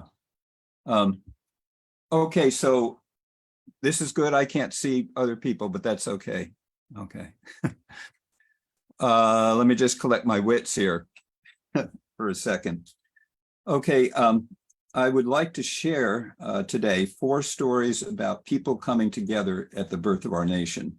That is the theme, people coming together, and there are 4 stories at the birth of our nation, which I think are very instructive for our life today. The first story is, the set is Worcester in 1774. Now in Worcester, the local elite, the Chandlers, a huge clan with dozens of people spread all over, they basically held all local offices and basically controlled the city. And that had been going on for decades. And in 1773, in the Tea Party, and in the wake of the Tea Party, the Boston Tea Party, some people in Worcester formed kind of an alternative a group, a caucus called the American Political Society, and they organized and they basically challenged the Chandler clan group for power within the town meeting, and they introduced various resolutions, basically supporting the Patriot cause, which were opposed, of course, by the Chandlers. And there were very close votes, about 55 to 45. They prevailed, but it was a very split society right then. Very, very, kind of like sort of the Tory Whig political breakdown. But then came the coercive acts, and there a lot of attention is paid to the port of Boston, closing the port of Boston, and that affected Boston. But what really hit the people of Massachusetts that you don't hear much about was that they revoked the 1691 charter, which gave people a whole lot of control over their local government and who their representatives were, and the appointments to the council, and all sorts of things. They just took away their democracy, just like that, the Massachusetts Government Act. And suddenly, instead of 55-45 split, it's like 90 to 10. And the people just rose up and said, no way. And how are they going to do this? Well, they say, well, the farthest reach of British authority is the quarterly sessions of the general court, of the local courts. And that's the courts then were not just the judicial arm of government, but the administrative arm of government. So they said, unless the act is repealed, we're just going to shut the courts down. And they plan to do this. And the first court that was shut down was actually in the western part, the westernmost county, Berkshire. They shut it down in Great Barrington. In Springfield, they shut it down. And the next one scheduled was going to be in Worcester. And now Governor Gage, he couldn't go to Springfield or Great Barrington, but he says, I'm going to hold the line in Worcester. But he doesn't hold the line because he gets wind of what's happening. And here's what's happening. On September 6th, 1774, 4,622 militiamen from 37 townships all across the sprawling rural county show up in Worcester. Now, that is half the adult male population of the entire county at the time. Can you imagine a sprawling rural county, half the population, just shows up on one day to shut the courts? I mean, this is just overwhelming, absolutely overwhelming. And the numbers, somebody actually took a head count, and go on my website, document page of my website. It's in the American Antiquarian Society archives there. And so we know what happened. And what happened was that they occupied the courthouse, and then they had the judges, the 24 officials who were supposed to administer this thing, walk a gauntlet. They lined both sides of Main Street, these 4,622 militiamen by companies, walked the gauntlet, and had these officials walk the gauntlet, hats in hand, reciting the recantations over and over 30 times so everybody could hear. I will not do anything to, uphold the government under this outrageous act, and so on. So that's how the people came together in Worcester. And it happened in every shire town in Massachusetts outside of Boston, which of course was a British garrison at that point. So that's story one of the people coming together. I won't take as long on the other three stories, but they're just as significant. This story, the setting is Concord and Cambridge, 1774 and 75, because once people have basically shut off the British authority, they recreate a new one, the Provincial Congress. So they all gather together first in Concord, and you probably know this, folks, but there wasn't the infrastructure in Concord because there was just so many people, so they moved to Cambridge. And Worcester the Count of Worcester proposed at that Congress, he says, it is time to set up a new and independent government, dependent exclusively on the franchise of the people.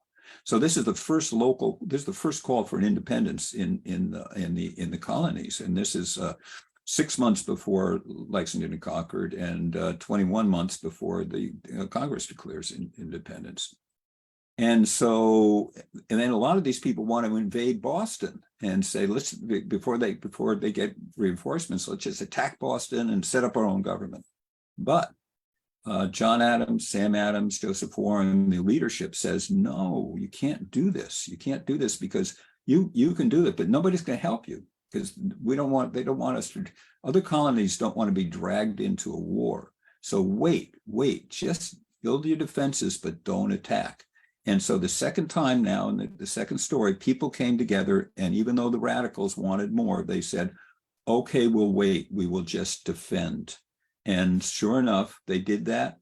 And so when Gage, on April 18th and 19th, goes out to Lexington and Concord to gather the store, to go after the stores there. This time, the other colonies are ready, because we didn't drag, we, Massachusetts, I identify very strongly with the we, didn't drag the rest of the colonies into war. They did what's righteous, and the war was started by Britain. So coming together worked again. Okay, story number 3, fast forward to 1787. The Confederation, under the Articles of Confederation, was exactly that. It was just a confederation of independent sovereignties, and it wasn't working. They had no power to raise money. And so in the 6 months prior to the Constitutional Convention, the federal government took in a grand total of $663 to support the United States. So, they have soldiers, supposed to be out west and everything. And anyway, because they didn't have the power to raise any money. They were dependent on the requisitions from the states, and the states weren't ponying anything up. So it wasn't feasible. I mean, there was no there. There was no we to bring together. So the story about the Constitutional Convention. Now I'm actually going to read a little bit, just a little bit from the Constitution in terms of the people coming together. I'm actually reading. This is an annotation I did for the for Penguin Random House recently of the Constitution. And so this, right? We, the people of the United States, in order to form a more perfect union, establish justice, ensure domestic tranquility, provide for the common defense, promote the general welfare, and secure the blessings of liberty to ourselves and our posterity, do ordain and establish this Constitution for the United States of America. We've heard that a lot of times, but I want to point out 2 phrases: promote the general welfare, and then secure the blessings of liberty. These appear side by side, these 2 phrases, the general welfare, blessings of liberty. And in their minds today, we think those are somehow antithetical. There's welfare is like, help to the poor, and socialism or something, and general welfare, like the government supports you all. And liberty is supposed to be everybody does what they want. That's not what they were talking about when they talk liberty. Liberty meant private liberty and publication. Think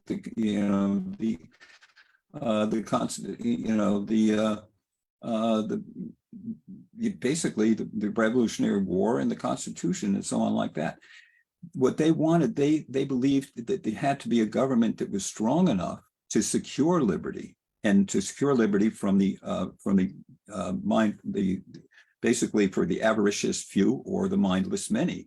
And you need some kind of antidote, people coming together for today we could say, to establish, to give some kind of protection from sheer corporate rule. And so government was not the enemy of the people the way people were treated today. It was there to serve the people. It was people coming together. Okay, but did the government work? Well, did that work? It kind of worked, except I'll tell you, this is now story number 4, and we're fast forwarding to the 1790s and up to 1800. And in the 1790s, there was tremendous partisan divide between the Federalists and the Republicans. And they were having competing 4th of July celebrations. They were having street fights. I mean, it was battles in the press. It was very much like today, actually. And of course, we know that Washington was worried about this, and he warned against the spirit of party in his farewell address. But it was ugly. It was ugly there. And it comes to a head, a very contentious election after Washington retires in in 1796, but then again in 1800, another very contentious election. And so here's another threat, basically a threat to people coming together. It's just falling apart. And you know how close that election was. Jefferson beat Adams just by a tad, but then the Federalists wouldn't give up. And so it's by the fluke of the Constitution, where the electors vote for two people, and they held the tickets. So Jefferson and Burr, the presidential and vice presidential candidate, received equal number of votes, and the Federalist says, okay, we're going to support Burr, and sort of like sneaking in the back door. And that sets it differently, because it sends it to the House of Representatives, where they vote by state, and it got really, really ugly there. But in the end, Jefferson did prevail, and Adams said, okay. I mean, didn't like it, but the Federalists, that was it. And that was the final time in this series of four, the greatest challenge that it really did, the Constitution did hold. And why did it hold? Because there was the peaceful transfer of power. And that is the bulwark of democracy, the peaceful transfer of power. To have that happen, you have to have a faith greater than party. You have to believe in the greater cause and in the greater good and in the greater nation. And without that, and when you think about the United States over the past 2+ centuries, almost 2.5 centuries, that's been our secret. And it's fairly rare, globally, where you have the peaceful transfer of power. Those in power will cede power. And to deny that is, if that goes, everything goes. You lose your democracy, and the people do not hang together. So those are the four stories, and they each have kind of like a sort of a moral to them. But the moral is, basically as Ben Franklin says, hey, listen, we hang together or we hang separately. And that is still true. That's it. Thank you, Ray. That was excellent. Personally, look forward to maybe the opportunity to have a more extended conversation with you. Appreciate your comments. Okay, thank you. Okay. Thank you. Thanks for the opportunity.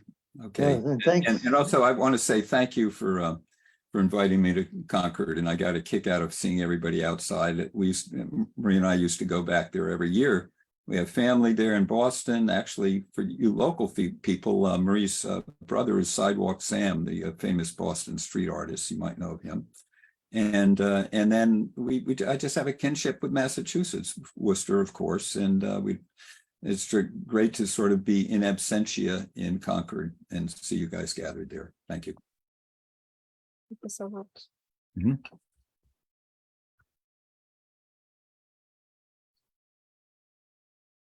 Well, thanks, Ray, for that, and amazing parallel to just add one more story, a fifth story of what's been happening here the last 2 or 3 years. So that's the big challenge. Yeah, that's the big challenge. I mean, once again, we got the 1790s on steroids now. There we have it, and I was amazed.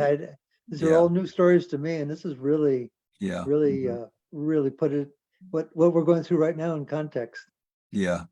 Okay. Well, it's a constant challenge to be together, and now we're as challenged or more so than ever.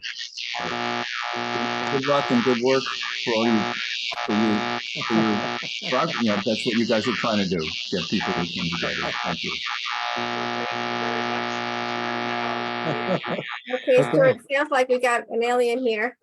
Yeah, I thought this was Star Trek suddenly or something. You're muted now, Stuart.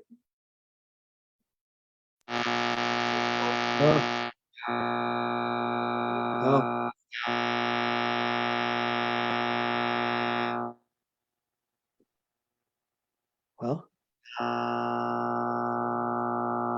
technology. It's great when it works.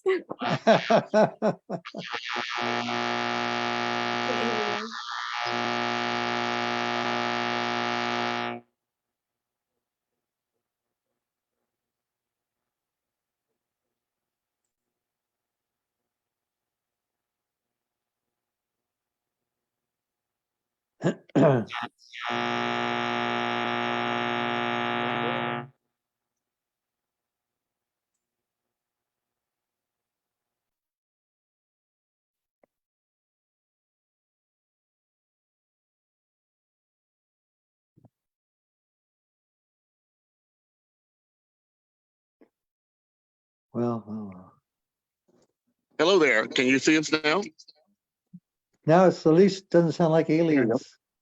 Okay, friends, I'm sorry. We're doing our best with these technical matters.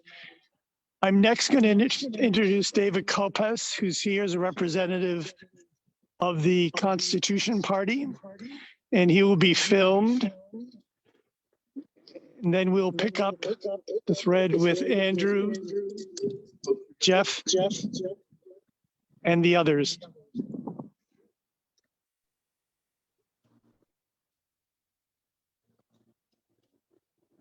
Thank you, Mr. Weeks, and everybody who's here today. Andrew, it's blurry mode again. Let him hold the phone. So it'll be louder. So David, Can you unblur it, please? Let me see. I'm sorry. The background is blurred. So can you? All right. Can you hear me okay? You're in and out. All right, thank you for having me today. My name's Dave Kopes, the Eastern Region Chair for the Constitution Party. It's a real honor to be here on these grounds where history was made here in the Commonwealth. And I came today not sure what to say, what to talk about.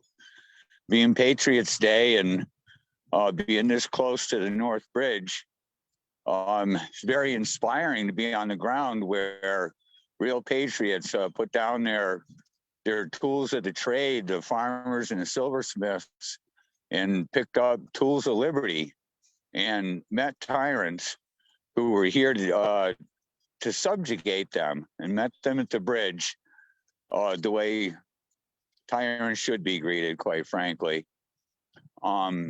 By way of comparison, I look at what we have today, and we have a government we deserve. Apathy, silent consent,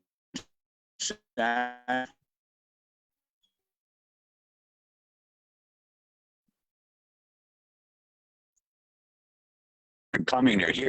They're in our capitals. They're in DC. They're teaching our kids. And party politics hasn't helped a bit. It's divided us. And I couldn't be part of it anymore. I left the two-party system a number of years ago. And as a committed constitutionalist, I like to think that we got a home for the politically homeless out there.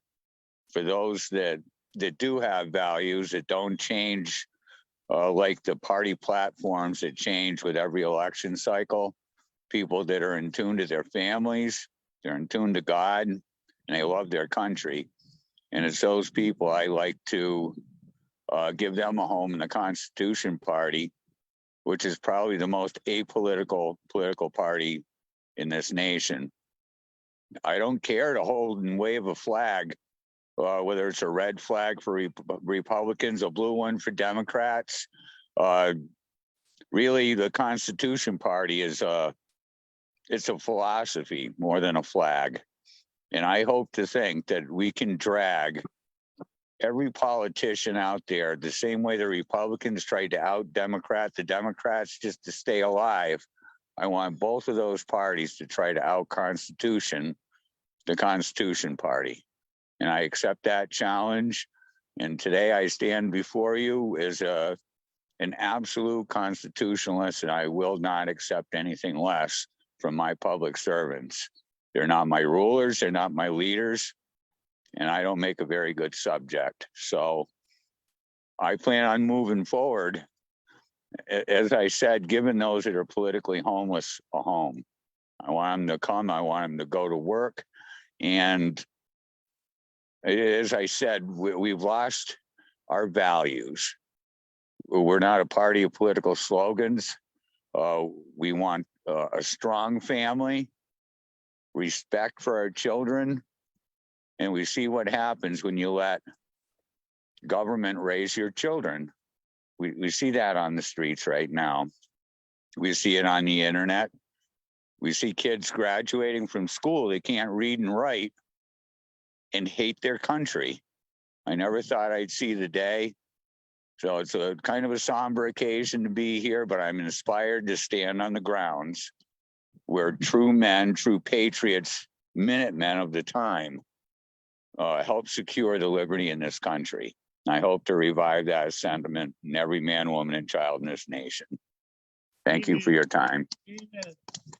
Thank you. Thank you very much. And now we invite Andrew Williams from Los Angeles, who's with us, who's going to speak about another chapter, unknown, largely unknown in our history. Where would you like it? Stand by the microphone. Oh, okay. Okay, I don't think I can make it okay. Thank you. Andrew, before you start, if you unblur your background, it'll be so much easier because right now the faces in the backgrounds are all like not very clear. How about this? Oh, Beautiful. much better. Well, thank you so much. And I guess I can bear this cold weather long enough for you to see me. Hi there. This is Andrew Williams Jr. I may as well sit down. Maybe you could bring that closer to me so I won't have to fall down and embarrass ourselves. Thank you so much. So this is Andrew Williams Jr. I'm here in Concord, Massachusetts, and they asked me to speak on behalf of Christmas addicts, who you may or may not know. But instead, I'll speak first of John Addicts, who you likely do not know. John Addicts is the ancestor of Christmas addicts. He was actually one of the praying Indians who was unfortunately killed during the King Philip's War when the Native American peoples were rising up against the British for their freedom.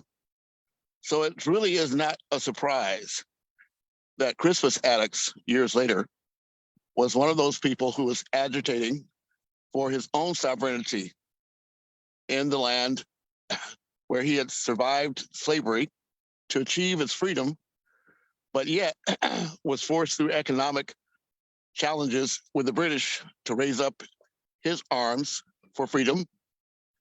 It was, in fact, Christmas Addicts and that shot that kills him, or those two shots, that were the first shots heard around the world, while those here in Concord were technically the second, and technically the third was a transcendentalist movement that launched right here in Concord as well. So this is a very historic spot, and I myself am also a mulatto, as was Christmas Addicts, but also mulatto meaning a person of African and European descent, but also a person that represented the Native Americans as well. So we too claim our blood here in this land of the United States of America, and we too commit ourselves as patriots to our freedom as we go forward together.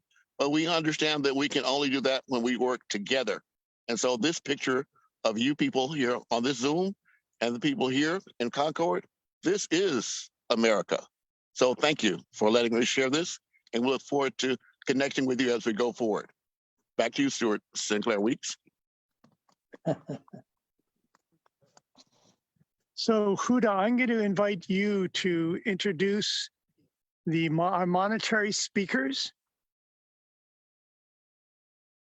And if we can just make sure, can we get this turned on? Because we have some people then on in the room, the Zoom room. So if you can give us one moment. So we have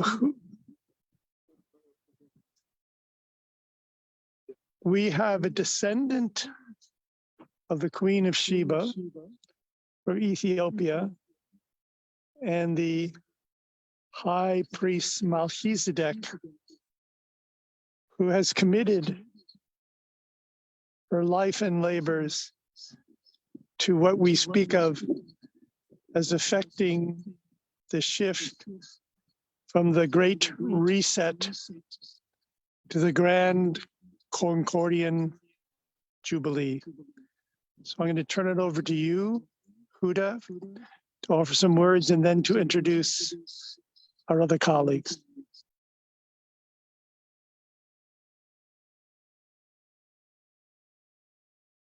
Thank you, Stuart.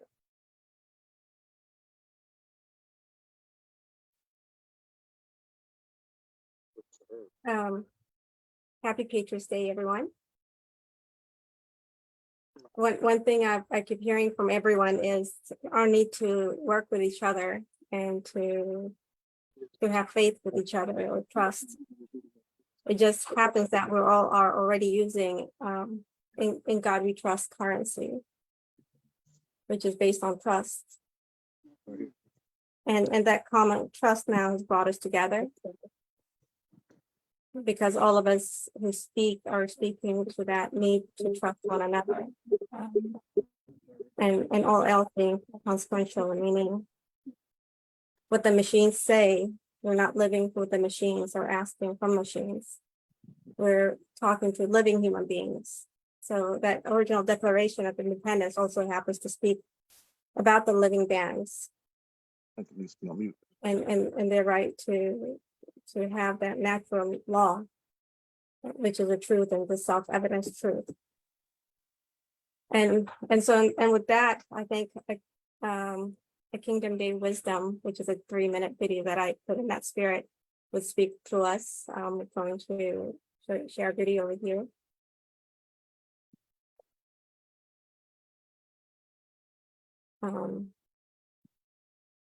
And this is in spirit for Circle for Humanity, and I'm trying to get the sound.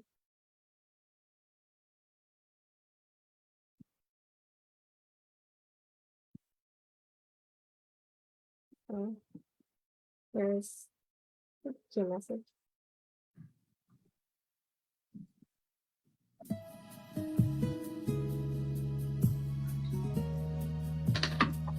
We are Circle for Humanity. It is my pleasure and my loved ones to be with you today during this National Kingdom Day to heal America as one among the people, us people.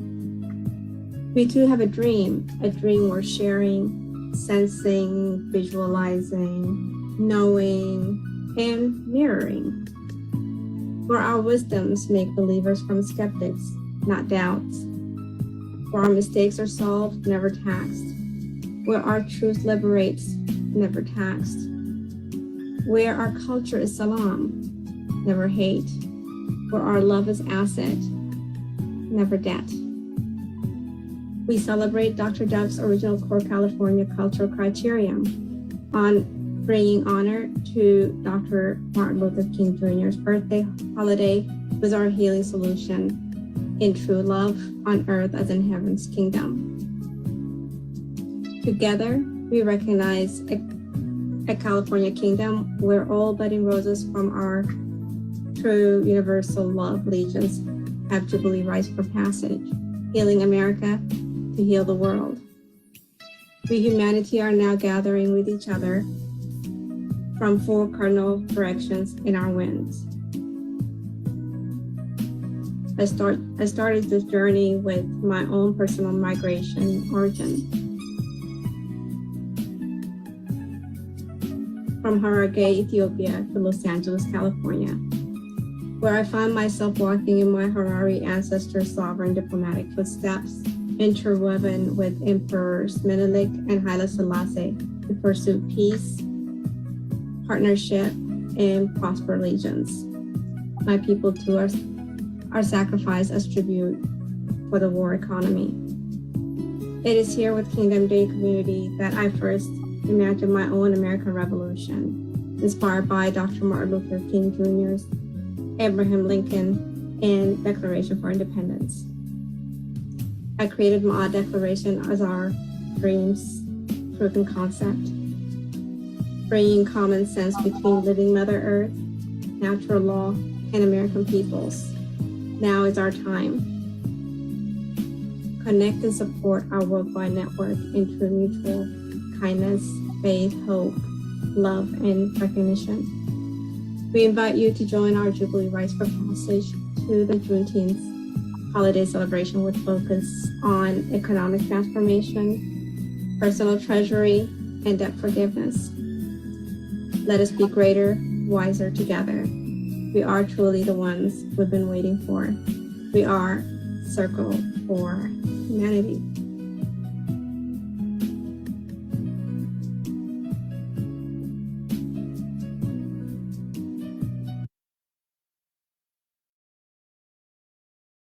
So, Oh, thank you. thank you. That's great. So in that spirit, and in the spirit of, Mother's Earth Day coming 22nd April being In God We Trust Day also, which is a great, profound discovery, at least for us. In that spirit, and in the spirit of that currency concept that we humans can utilize and embrace as a reality, we've actually going to release a book called The Kingly Man, where it's a children's story, but at least it speaks to our story of the essence of what and who we believe that God and trust means to all of us as a child essence to a child and real human being, and bringing that into one reality matrix where we could all agree is a reality we want to live in.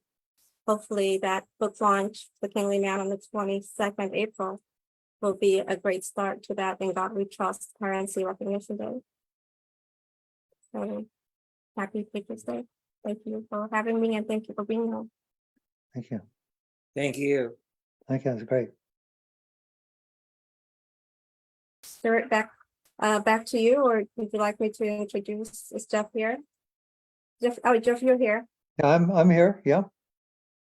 I think he wanted me to get you involved now, to explain about where you've come from and how your, Patriots Day means to you, and how you can to build the future together.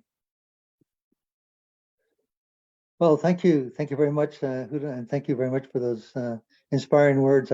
I spent great times in Ethiopia myself, back doing microfinance in that country, and also in Eritrea on the other side. And I have great fond memories of working in those two countries. Well, I'd like to comment. I know that Stuart has been very interested in a critique of the Bretton Woods agreement, which created, as he described it, although I can't pretend to understand all the nuances of it, a system based on financial institutions, based on debt. And what I would like to do, and then picking up on the themes that have come up in all the speakers today, of another approach, and another approach based on trust, and in that context, I would like to summarize some of the points that we've been doing and learning about an informal economic system based on savings, not on debt, and based on not on institutions, but on small communities of people, trusted people coming together in small groups, and basically saving money, developing a small cushion of savings so they can get on with their lives. And this is not a theoretical possibility, I'd like to emphasize, but as my organization, Grassroots Finance Action, looks at this, and reflecting on my 40 years in microfinance and savings groups, and now working in Lynn, Massachusetts, and elsewhere, a system based on savings. And this is a gigantic, it's not just a dream, but there's $1 trillion economy between the 620 million people saving in small groups, and if from Ethiopia, those who be called ekups and eders, and dandas and susus and the like, all of these, which for somebody who's worked in microfinance for all these years and decades, on Grameen forward, 130 million people are going into debt through microfinance, but 620 million people, most of them villagers, most of them the poor and the very poorest, are gathering together in small groups, collecting money week by week, holding themselves from spending through disciplined savings, holding each other accountable, and and helping out each other in emergency, developing a cushion of savings so that they can go on with their lives. With no savings, you have nothing but bad opportunities, bad choices. You go hungry, you can't get health care, your housing is precarious, and you're often subjected to degrading labor, and with a cushion of savings, you can start having the aspiration of moving ahead, the vision that your life can be better, and you're not under the constant stress of just trying to put food on the table the next day, but actually have the luxury of being able to think through. So there's 620 million people going through. Mexicans call it a tanda, Guatemalans a cuchabal, Ethiopians call it a ekub or a eder. All of these systems are working. And what is fascinating for me over the last few years, my graduate students from Columbia and Brandeis University have gone out into immigrant communities and see that these same traditions of disciplined savings, mutual accountability, and mutual support have been brought to this country. And you may wonder why in immigrant communities, like Huda would very much know from the perspective of the Ethiopian diaspora community, why people arrive and within years, you can see the immigrants start beginning to prosper. You see stores opening up. You see new services coming forth. You see all of this going on, and much of it is fueled by small groups coming together, saving money in these groups week by week or month by month. And instead of saving $1 a day like they would in a developing country, $1 a week, they're saving $100 a week. And with that, giving them, or $200, even more. And so they're able to gather the money together to open up that store, to send put a down payment on a house, and to get their car fixed, so they can begin to move forward their lives, to reduce the stress, develop the bonds of community and solidarity within small, competitive small groups, and start their lives. And there's another aspect of this that I like to emphasize, that we talk a lot about foreign aid and rail against and talk about pro and con, but over all the countries taken together, they put $154 billion of foreign assistance into developing countries. Unfortunately, about half of that money is taken up with overheads of the various institutions, or poorly distributed, but quietly, invisibly, except to any immigrant or person you might talk to. Over $500 billion, $520 billion, 3 times the amount of all the aid put together is sent back to communities, sent back to families. And of that money, of the $500 billion, $100 billion goes into investing in local farms, local businesses, and is a real motor of economic development. And so this is a great invisible savings-based, trust-based, small group-based financial system that's thriving invisibly here in around the world. And if you don't believe this, the next time you get into Uber and find an immigrant or a Lyft, or going into a store, ask the people that ask people, well, do you save in a small group? Well, tell me how it works. And you'll find that everybody can explain this, how the system works based on trust, operates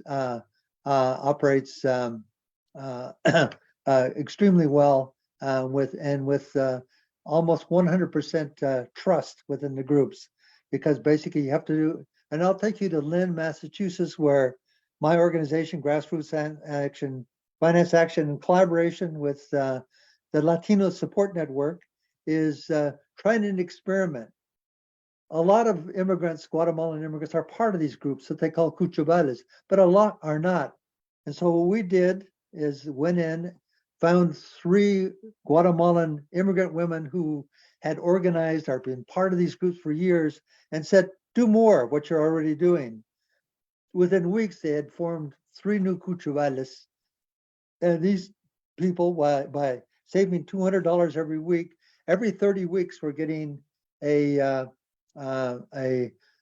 within 30 weeks, because each one got $6,000 in turn, getting a $6,000 payout. And with this, they were, first of all, been able to get out of that high debt, exploitative, loan-based system of canceling usurious loans to money lenders, payday lenders, and high interest credit cards, and now freeing themselves of that burden, and also having a cushion because their income goes up and down month by month, and they're able to get that forth. So we think that grassroots finance, instead of the billions of dollars gone into every year into financial, quote, financial inclusion, which is only about banks and microfinance and fintech and like, and finding the leaders like we did in Lynn of the strongest of these groups, provide them a small nudge and a chance to think together, work together, set objectives together, and help include within immigrant communities those who are not part of this group, and within the developing world, some 2 billion people who are not part of these financial institutions, these informal financial institutions. And so that's our mission at Grassroots Finance Action, to document this, to tell the story, and to promote this around the world. So in the spirit of the spirit that made this country great, it wasn't huge financial institutions, it was people coming together right from the earliest days, coming together, helping each other, supporting each other. And we see these institutions, these informal institutions, are alive, well, and thriving all around the world and in immigrant communities. And wouldn't it be wonderful if we could take these ideas of collaboration, mutual support, and spread them around more broadly, and the rest of us who have lost so much touch with these great traditions. So I guess going back to the spirit of the revolution, I think that this could be another revolution, and based on savings rather than debt, and people trusting and working together rather than huge institutions, and move forward. Thank you very much, and that's my contribution for this event. Thank you. Yeah. Friend, can you hear me? They may be able to hear you here. They may be able to hear you here. They may be able to hear you here. Could you in Concord hear what I had to say, or? Yes, we did indeed. We did indeed. So we're going to conclude here.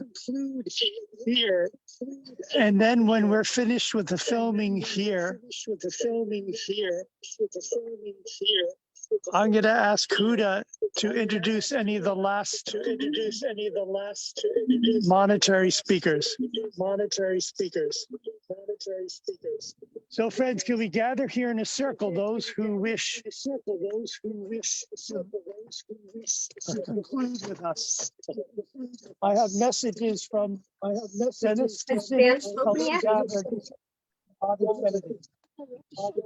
Dan? Jeff, thank you for your message. So can I then address the Zoom with this phone here? Are people hearing me? I'm hearing you fine, Stuart, Yeah, I can hear him too. all the way in Cambridge. Dan, have you spoken? Oh, no, not yet, So but let's gather here in a circle. I'm not super worried about that, but thank you for asking. Okay, well, we'd love to hear your message for Patriots Day. All right, I appreciate it. Whenever Stuart's ready, I'll let him wrap up there, if that's what he's looking to do. Good. Can folks hear me? Yes. I can hear you anyway. Huda, can you hear me? Yes, I heard you. Okay, so I'm bringing messages from Tulsi Gabbard, Dennis Kucinich, and Bobby Kennedy, as well as Jill Stein, who is a Green Party presidential candidate. So if we can gather together, we're coming to the heart of our labors.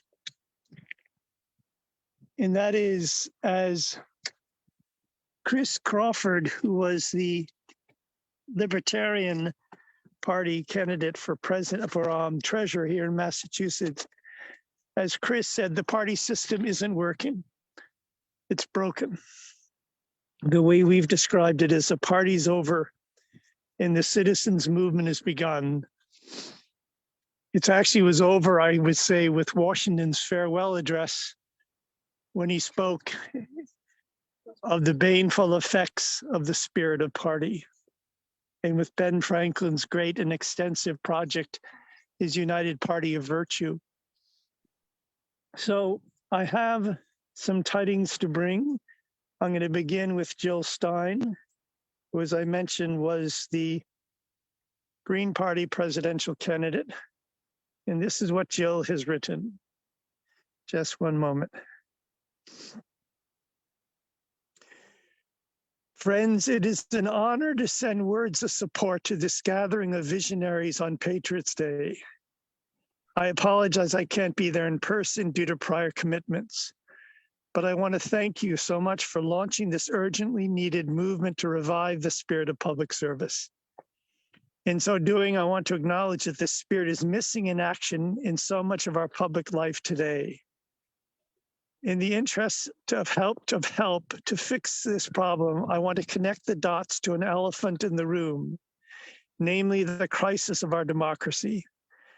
In a system of governance, largely controlled by economic elites and establishment parties that serve them, where large corporations and billionaires steeply tilt the playing field in our elections and policy decisions, government of, by, and for the people is on life support. It is no wonder that the trust and approval of our public institutions, from Congress to the president, the media, and the Supreme Court, is at historic lows, and confidence in the future, especially among youth, is in deep trouble. Fixing this crisis, however, is not rocket science. There's so many solutions in the spirit of public service. These range from personal choices in our daily lives to policy reforms that combat inequality and injustice, and democracy reforms that restore power to the people. Like us today, the revolutionaries of 1776 faced extreme crisis when they launched the American Revolution. The truths they rightly called self-evident have yet to be realized, namely that we are all created equal, with inalienable rights to life, liberty, and the pursuit of happiness. Thus, we are still very much in need of the democratic revolution begun in 1776.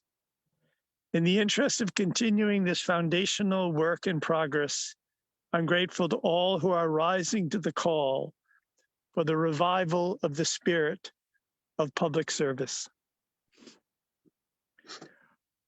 I took this vision of a citizens movement to revive the spirit of public service on a walk with Dennis Kucinich in Cleveland last summer. And Dennis got the vision. He said, "You're about 20 years ahead of time," but he understood the necessity of it.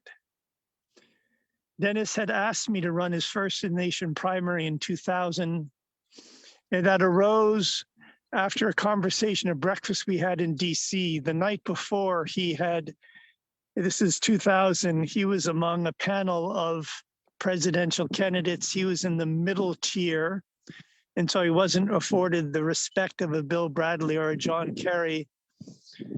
And when his turn came, I believe it was Ted Koppel threw him a curveball to begin with. That is, he said, "Congressman Kucinich, we heard that when you were mayor of Cleveland, you bankrupted the city." Well, Dennis, who had prepared his 4 minutes, was all of a sudden on the defensive. And in classic Kucinich form, with tremendous power and force and energy, he responded. When we had breakfast the next morning, I said, Dennis, imagine if your response had been, why do you say that, Ted? That is, that we hear you bankrupted the city of Cleveland. Why do you say that, Ted? Blank. I'm sorry, pause. Do you know the facts? Pause. Are you interested in the truth? Pause. I said, Dennis, I think if you had taken that approach, that everybody, the millions that were watching this presentation of the candidates would have sat forward in their seats because they would have known something. And that is, if they didn't know the specific facts of whether you did or did not bankrupt Cleveland, they would have known that you know how to speak to power. You know how to speak to power. And that is our challenge, friends. That's our challenge. I would say individually, those who are seeking reform. It's also the challenge we have as a citizens movement as a nation. I want to conclude this bringing Dennis with us in spirit by reading words he sent about a prior gathering of ours. I saw him today at Bobby Kennedy's announcement in Boston. On June 26, 2014, we've been working together over the years. He said, thank you for sending me the beautiful account of your soulful gathering. The instant I read it, I knew I was present in spirit. Human unity is the irreducible truth of our existence. We are one through, with, and in the universe, spirit and matter, undivided unity. Bless you. This was coming from Dennis to all of us. I want to turn to Tulsi Gabbard.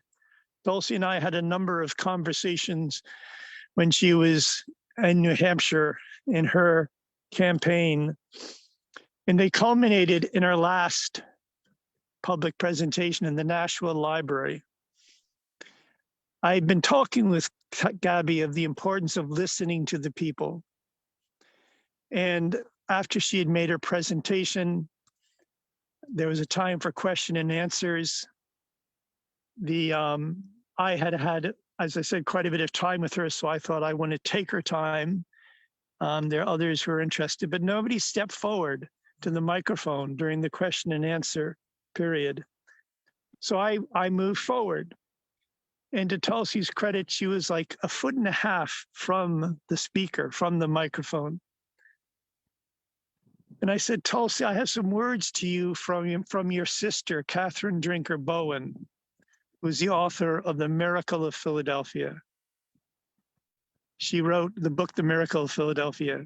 Catherine Drinker Bowen noted in this remarkable story of the constituting of our nation, if we, the people, should ever become an entity, a corporate being, imagine what power that incorporation may one day represent.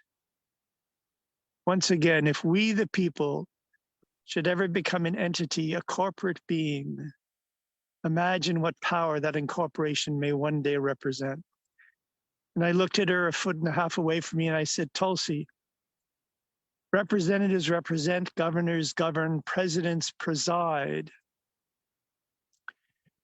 George Washington presided through the Continental Convention, the convention in Philadelphia.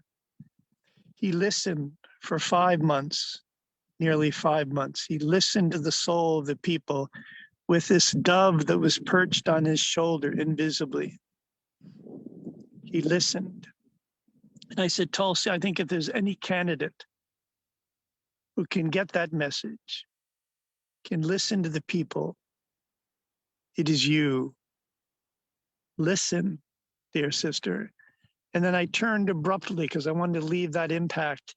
And I went back to my seat. And as I did, the whole large space erupted in applause. It wasn't applause to me, for in my eyes at all towards me, but it was what I was seeking to give voice to, that we need these public servants who listen to the people.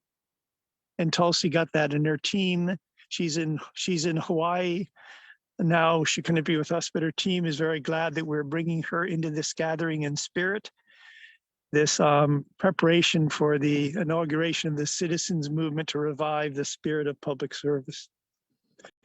I spoke this morning with Paul Glover, Andrew and I, who was a Green Party presidential candidate and who is the father of the Ithaca dollars. Paul suffered a stroke 2 years ago now and is all but blind, but he sent his warmest greetings for this gathering, as modest as it is. And we will be keeping Paul in touch as it unfolds. Lastly, I wanted to read passages from an open letter to Doris Kearns Goodwin.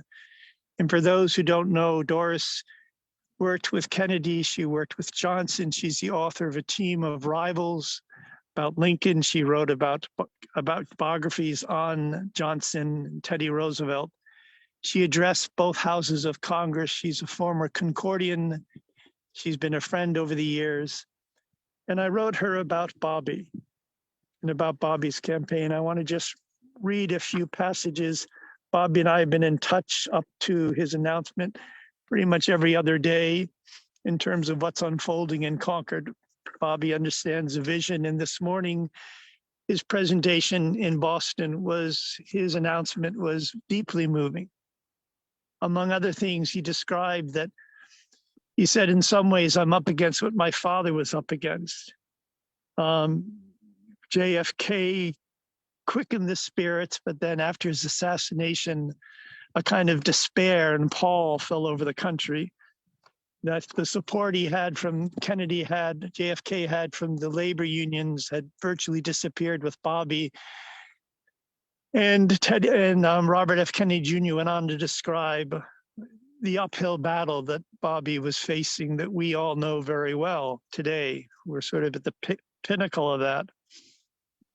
But he said Bobby's, his father's resounding message, and he was there when the body was taken back to DC to be laid beside his brother in Arlington Cemetery, that Bobby's resounding message was the people need to hear the truth. The people need to hear the truth. And so Robert F. Kennedy Jr. described this morning that he went out to Kansas to all of these farm folks who were pro-Vietnam and so on and so forth. And hardly one would think a receptive audience, but he brought to them nothing more and nothing less than the truth. And there were about 20,000 people that were gathered. And one of the individuals who were there said the applause that erupted, exploded from these heartland, simple folks, farmers, all Americans for this liberal Robert F. Kennedy. It almost, the roof almost came off the building. But this was a response that he got when he offered the people the truth, when he offered our fellow citizens the truth. So this is a passage from my letter, an open letter to Doris Kearns Goodwin. I'm not going to read the whole thing, but this is beginning to circulate. It begins, dear Doris Kearns Goodwin, is everybody okay? Those friends were the words that Bobby said, Robert Kennedy said when he was shot. Not his last words, but almost the last words. That is everybody else okay? I've been shot, but is everybody else okay? Doris, I write on behalf of the father of our nation, Generalissimo George Washington, his blessed consort, Phyllis Wheatley, their kindred spirit, old Ben Franklin, and his great and extensive project, the United Party of Virtue, as well as on behalf of your old friend, Abraham Lincoln, the most lowly among his team of rivals, who indeed offered up his own last full measure of devotion on Good Friday, itself. I write, that is, Doris, on behalf of we the people, the citizens' movement to revive the spirit of public service, on behalf of Bobby himself. Many are called, few are chosen, and fewer still make the choice. Can you imagine, Doris, that our Concordian friendship over the decades may have been in service, public service to this moment? That is, old friend, to this open letter, this offering. Can you imagine, that is, what it would be like to hear that your father, your beloved father, was fated not only for a seemingly untimely death, but that he was, in truth, killed, assassinated? Because if you can further imagine, if you can put yourself in Bobby's heart, because not only of what he, such a father, stood for, one nation, under God, indivisible, with liberty and justice for all, but for what your, such a father, was also prepared to lay down his head, offer up his spirit, his own last full measure of devotion. If, Doris, there is anyone who would know of what I speak in this particular instance, the instance not just of the assassination of President John Fitzgerald Kennedy, nor of his brother and Attorney General Robert Francis Kennedy, but of Robert's son, Robert Francis Kennedy Jr., would it not, Doris, be thee? Do you not know of all people how the silent sorrow of which I would, and yet cannot speak duly? You and your husband, your consort, Richard, JFK's advisor and speechwriter. Indeed, did Richard Goodwin ever recover fully from that news, from such a loss in those to follow, including that of the king himself?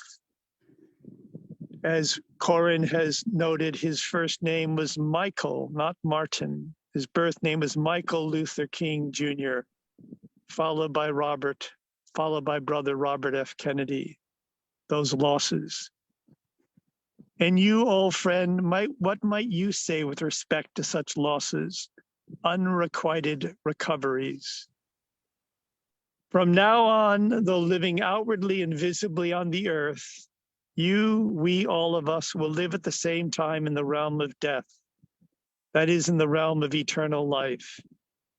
Indeed, I am your angel of death, but at the same time, I bring you never-ending higher life. While living in the body, you will die through me and experience rebirth into indestructible existence. And I'm going to draw this to an end. Can it be, Doris, such realms of death? So it is, old friend, rebirth into indestructible existence. As Bobby, the brother of whom I speak, knows well, knows as only a man can know, as only a woman, Doris, can divine, if she will. And I draw this letter to the end in an appeal to Doris's heart. Bobby had encouraged me not to reach out to her. He said, I don't think she approves of my actions. These last years, the stance he's taken as a blackened sheep in his family. I write, with respect to any of Bobby's errings, Doris, his trespasses, his humanity, I trust I need not remind you that on your beloved baseball diamond, superstars, heroes are paid millions of dollars for striking out, grounding out, flying out 7 times out of 10, sent on their way with an errant pitch or two. So it is. Are we not all enrolled in the school of hard knocks and lucky breaks? If we would but live and learn, those, that is, who are truly alive. Though politically incorrect, Bobby is exemplary. An exemplar in this very respect, Doris, I can assure you, as a fellow blackened sheep in such a fated family. Trusting these words are clear, in conclusion, I write to ask you, Doris, to hold Bobby, a brother in mortal mere like the rest of us. Hold him in your prayers, in your ongoing prayers.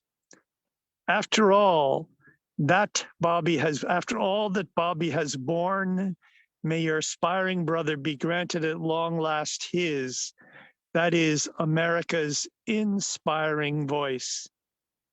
For the time is at hand, Doris, to awaken as Americans from into our dream, our true dream, before that dream becomes a nightmare that all too many envision. Many are called, few are chosen, and fewer still make the choice. That Bobby has done, laid his own life on the altar, made the choice. On your behalf, Doris, on behalf thereto of your husband, Richard, of your sons, Michael and Joe, on behalf of Bobby's father who lives on, ever on, his mother, grandparents, on behalf, Doris, of his greater humanity, his family of blood and spirit.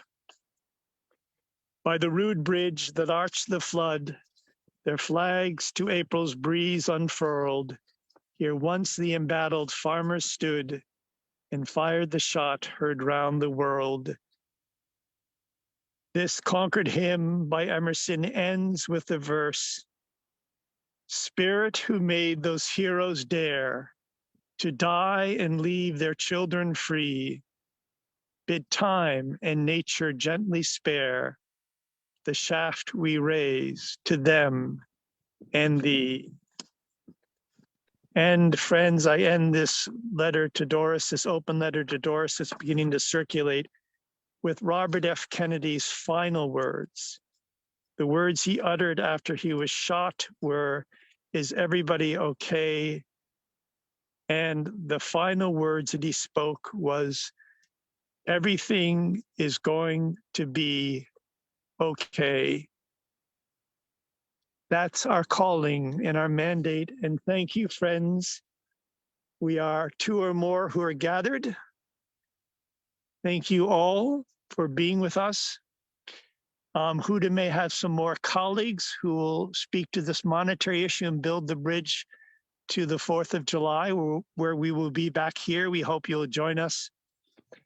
And the role I'm playing in this unfolding drama is I have stepped forward as nothing more than a placeholder and standard bearer, nothing more than a standard bearer and placeholder for constitutional president of the United States on behalf of we the people. Might it be that if Bobby doesn't proceed the way many would hope in the Democratic primary, might it be that we'll be able to pass the torch, the standard, offer the place in the 11th hour to him in what we speak of as a right-in, right-on campaign. So once again, thank you one and all. Huda, I give it back to you if you have colleagues who would speak to the monetary matter, what we speak of as the issue, the deeper underlying issue around the almighty buck that is we're distracted from by the legions of issues.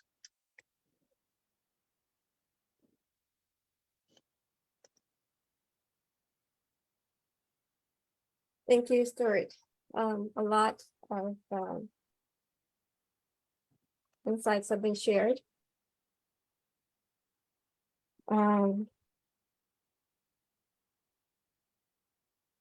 issue that, again, that binds us all is that within the Declaration for Independence, which bases the unalienable rights and the rights to being the self-evident truth.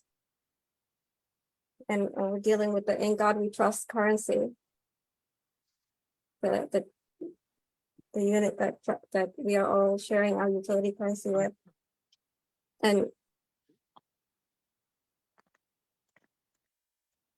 that work has brought me here to Bermuda, and for this work, from this work, Corin and perhaps Gladwin, if he's here, I'd love to hear their words as to how they feel about where we are, how we are, and where we are to go.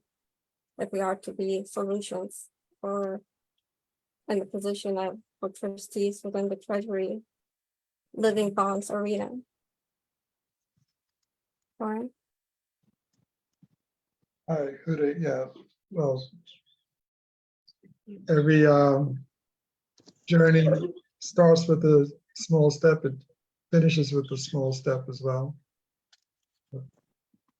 so to speak. And I think in declaring this to be a celebration, not a campaign, and in calling it that the party is over and the citizens movement has begun, or the citizens movement is now in place. I think it does serve as a rallying point for all that, I think, disruption, all that new energy that is taking place, which to me is represented by these new candidates like Tulsi Gabbard and Bobby Kennedy Jr. This is new energy, new currency being minted in real time. I do feel that it's very useful now to recognize Dan Taylor here. I'm not sure if he's able to speak, but he has been here sort of from the beginning, ready to contribute. I figured maybe he could introduce himself at this stage. Oh, I thank you very much, Corin. I'm very keen to continue the conversation. I thank everyone for the opportunity to say something. I'm going to hold back, the sort of the weight of my comments of looking forward to our next conversation. But I will say that, it's something someone said to me when I was in sort of a difficult time. I asked them how, which way was the way. And they told me that, starting to ask the question meant that you were already on the way. I think we're all demonstrating that today. And I'm grateful for being part of it. And I look forward to speaking to everyone soon.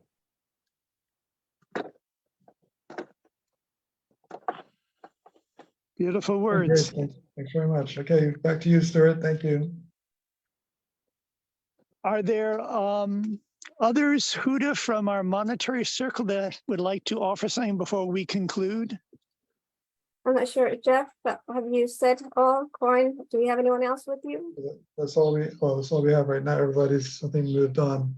All right, thank you. Jeff? Then I think, friends. Sure, Oh, sorry, go ahead. No, I've already spoken, yeah. Okay, thank you. Thank you so much, everyone, for being here. Stuart, it's back to you. Yeah, so we've done a deed. Modest, aspiring, but we've done a deed. We've heard from 7 representatives of the political parties. We've heard from the representative of the Constitution Party, Jill Stein of the Green Party. We had Chris Crawford of the Libertarian Party with a very moving message about how the National Libertarian Party, she feels, has been co-opted. We've heard from, I recounted this connection with Tulsi, and her team said that they're very glad we've included her in spirit. I shared from this letter with to Doris Kearns Goodwin, and then Dennis Kucinich, this old friend and colleague, who said, we're 20 years ahead of time, but these are the times in which we live. So I would like to thank everybody for the efforts that have gone into this. We have had the expected technical challenges, but the deed has been done. So heartfelt thanks to one and all.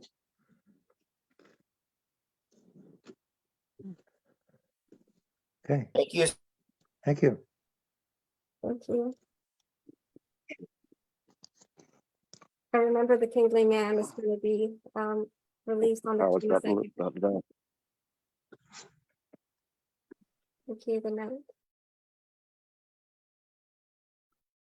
You're muted, Andrew.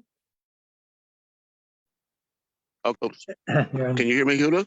Now we hear you, yeah. Our power here, great. Our power here on the battery is about to die, but we finished everything we could do here. Love to everyone. Okay, bye-bye. All right, take care. See you. Bye. Bye.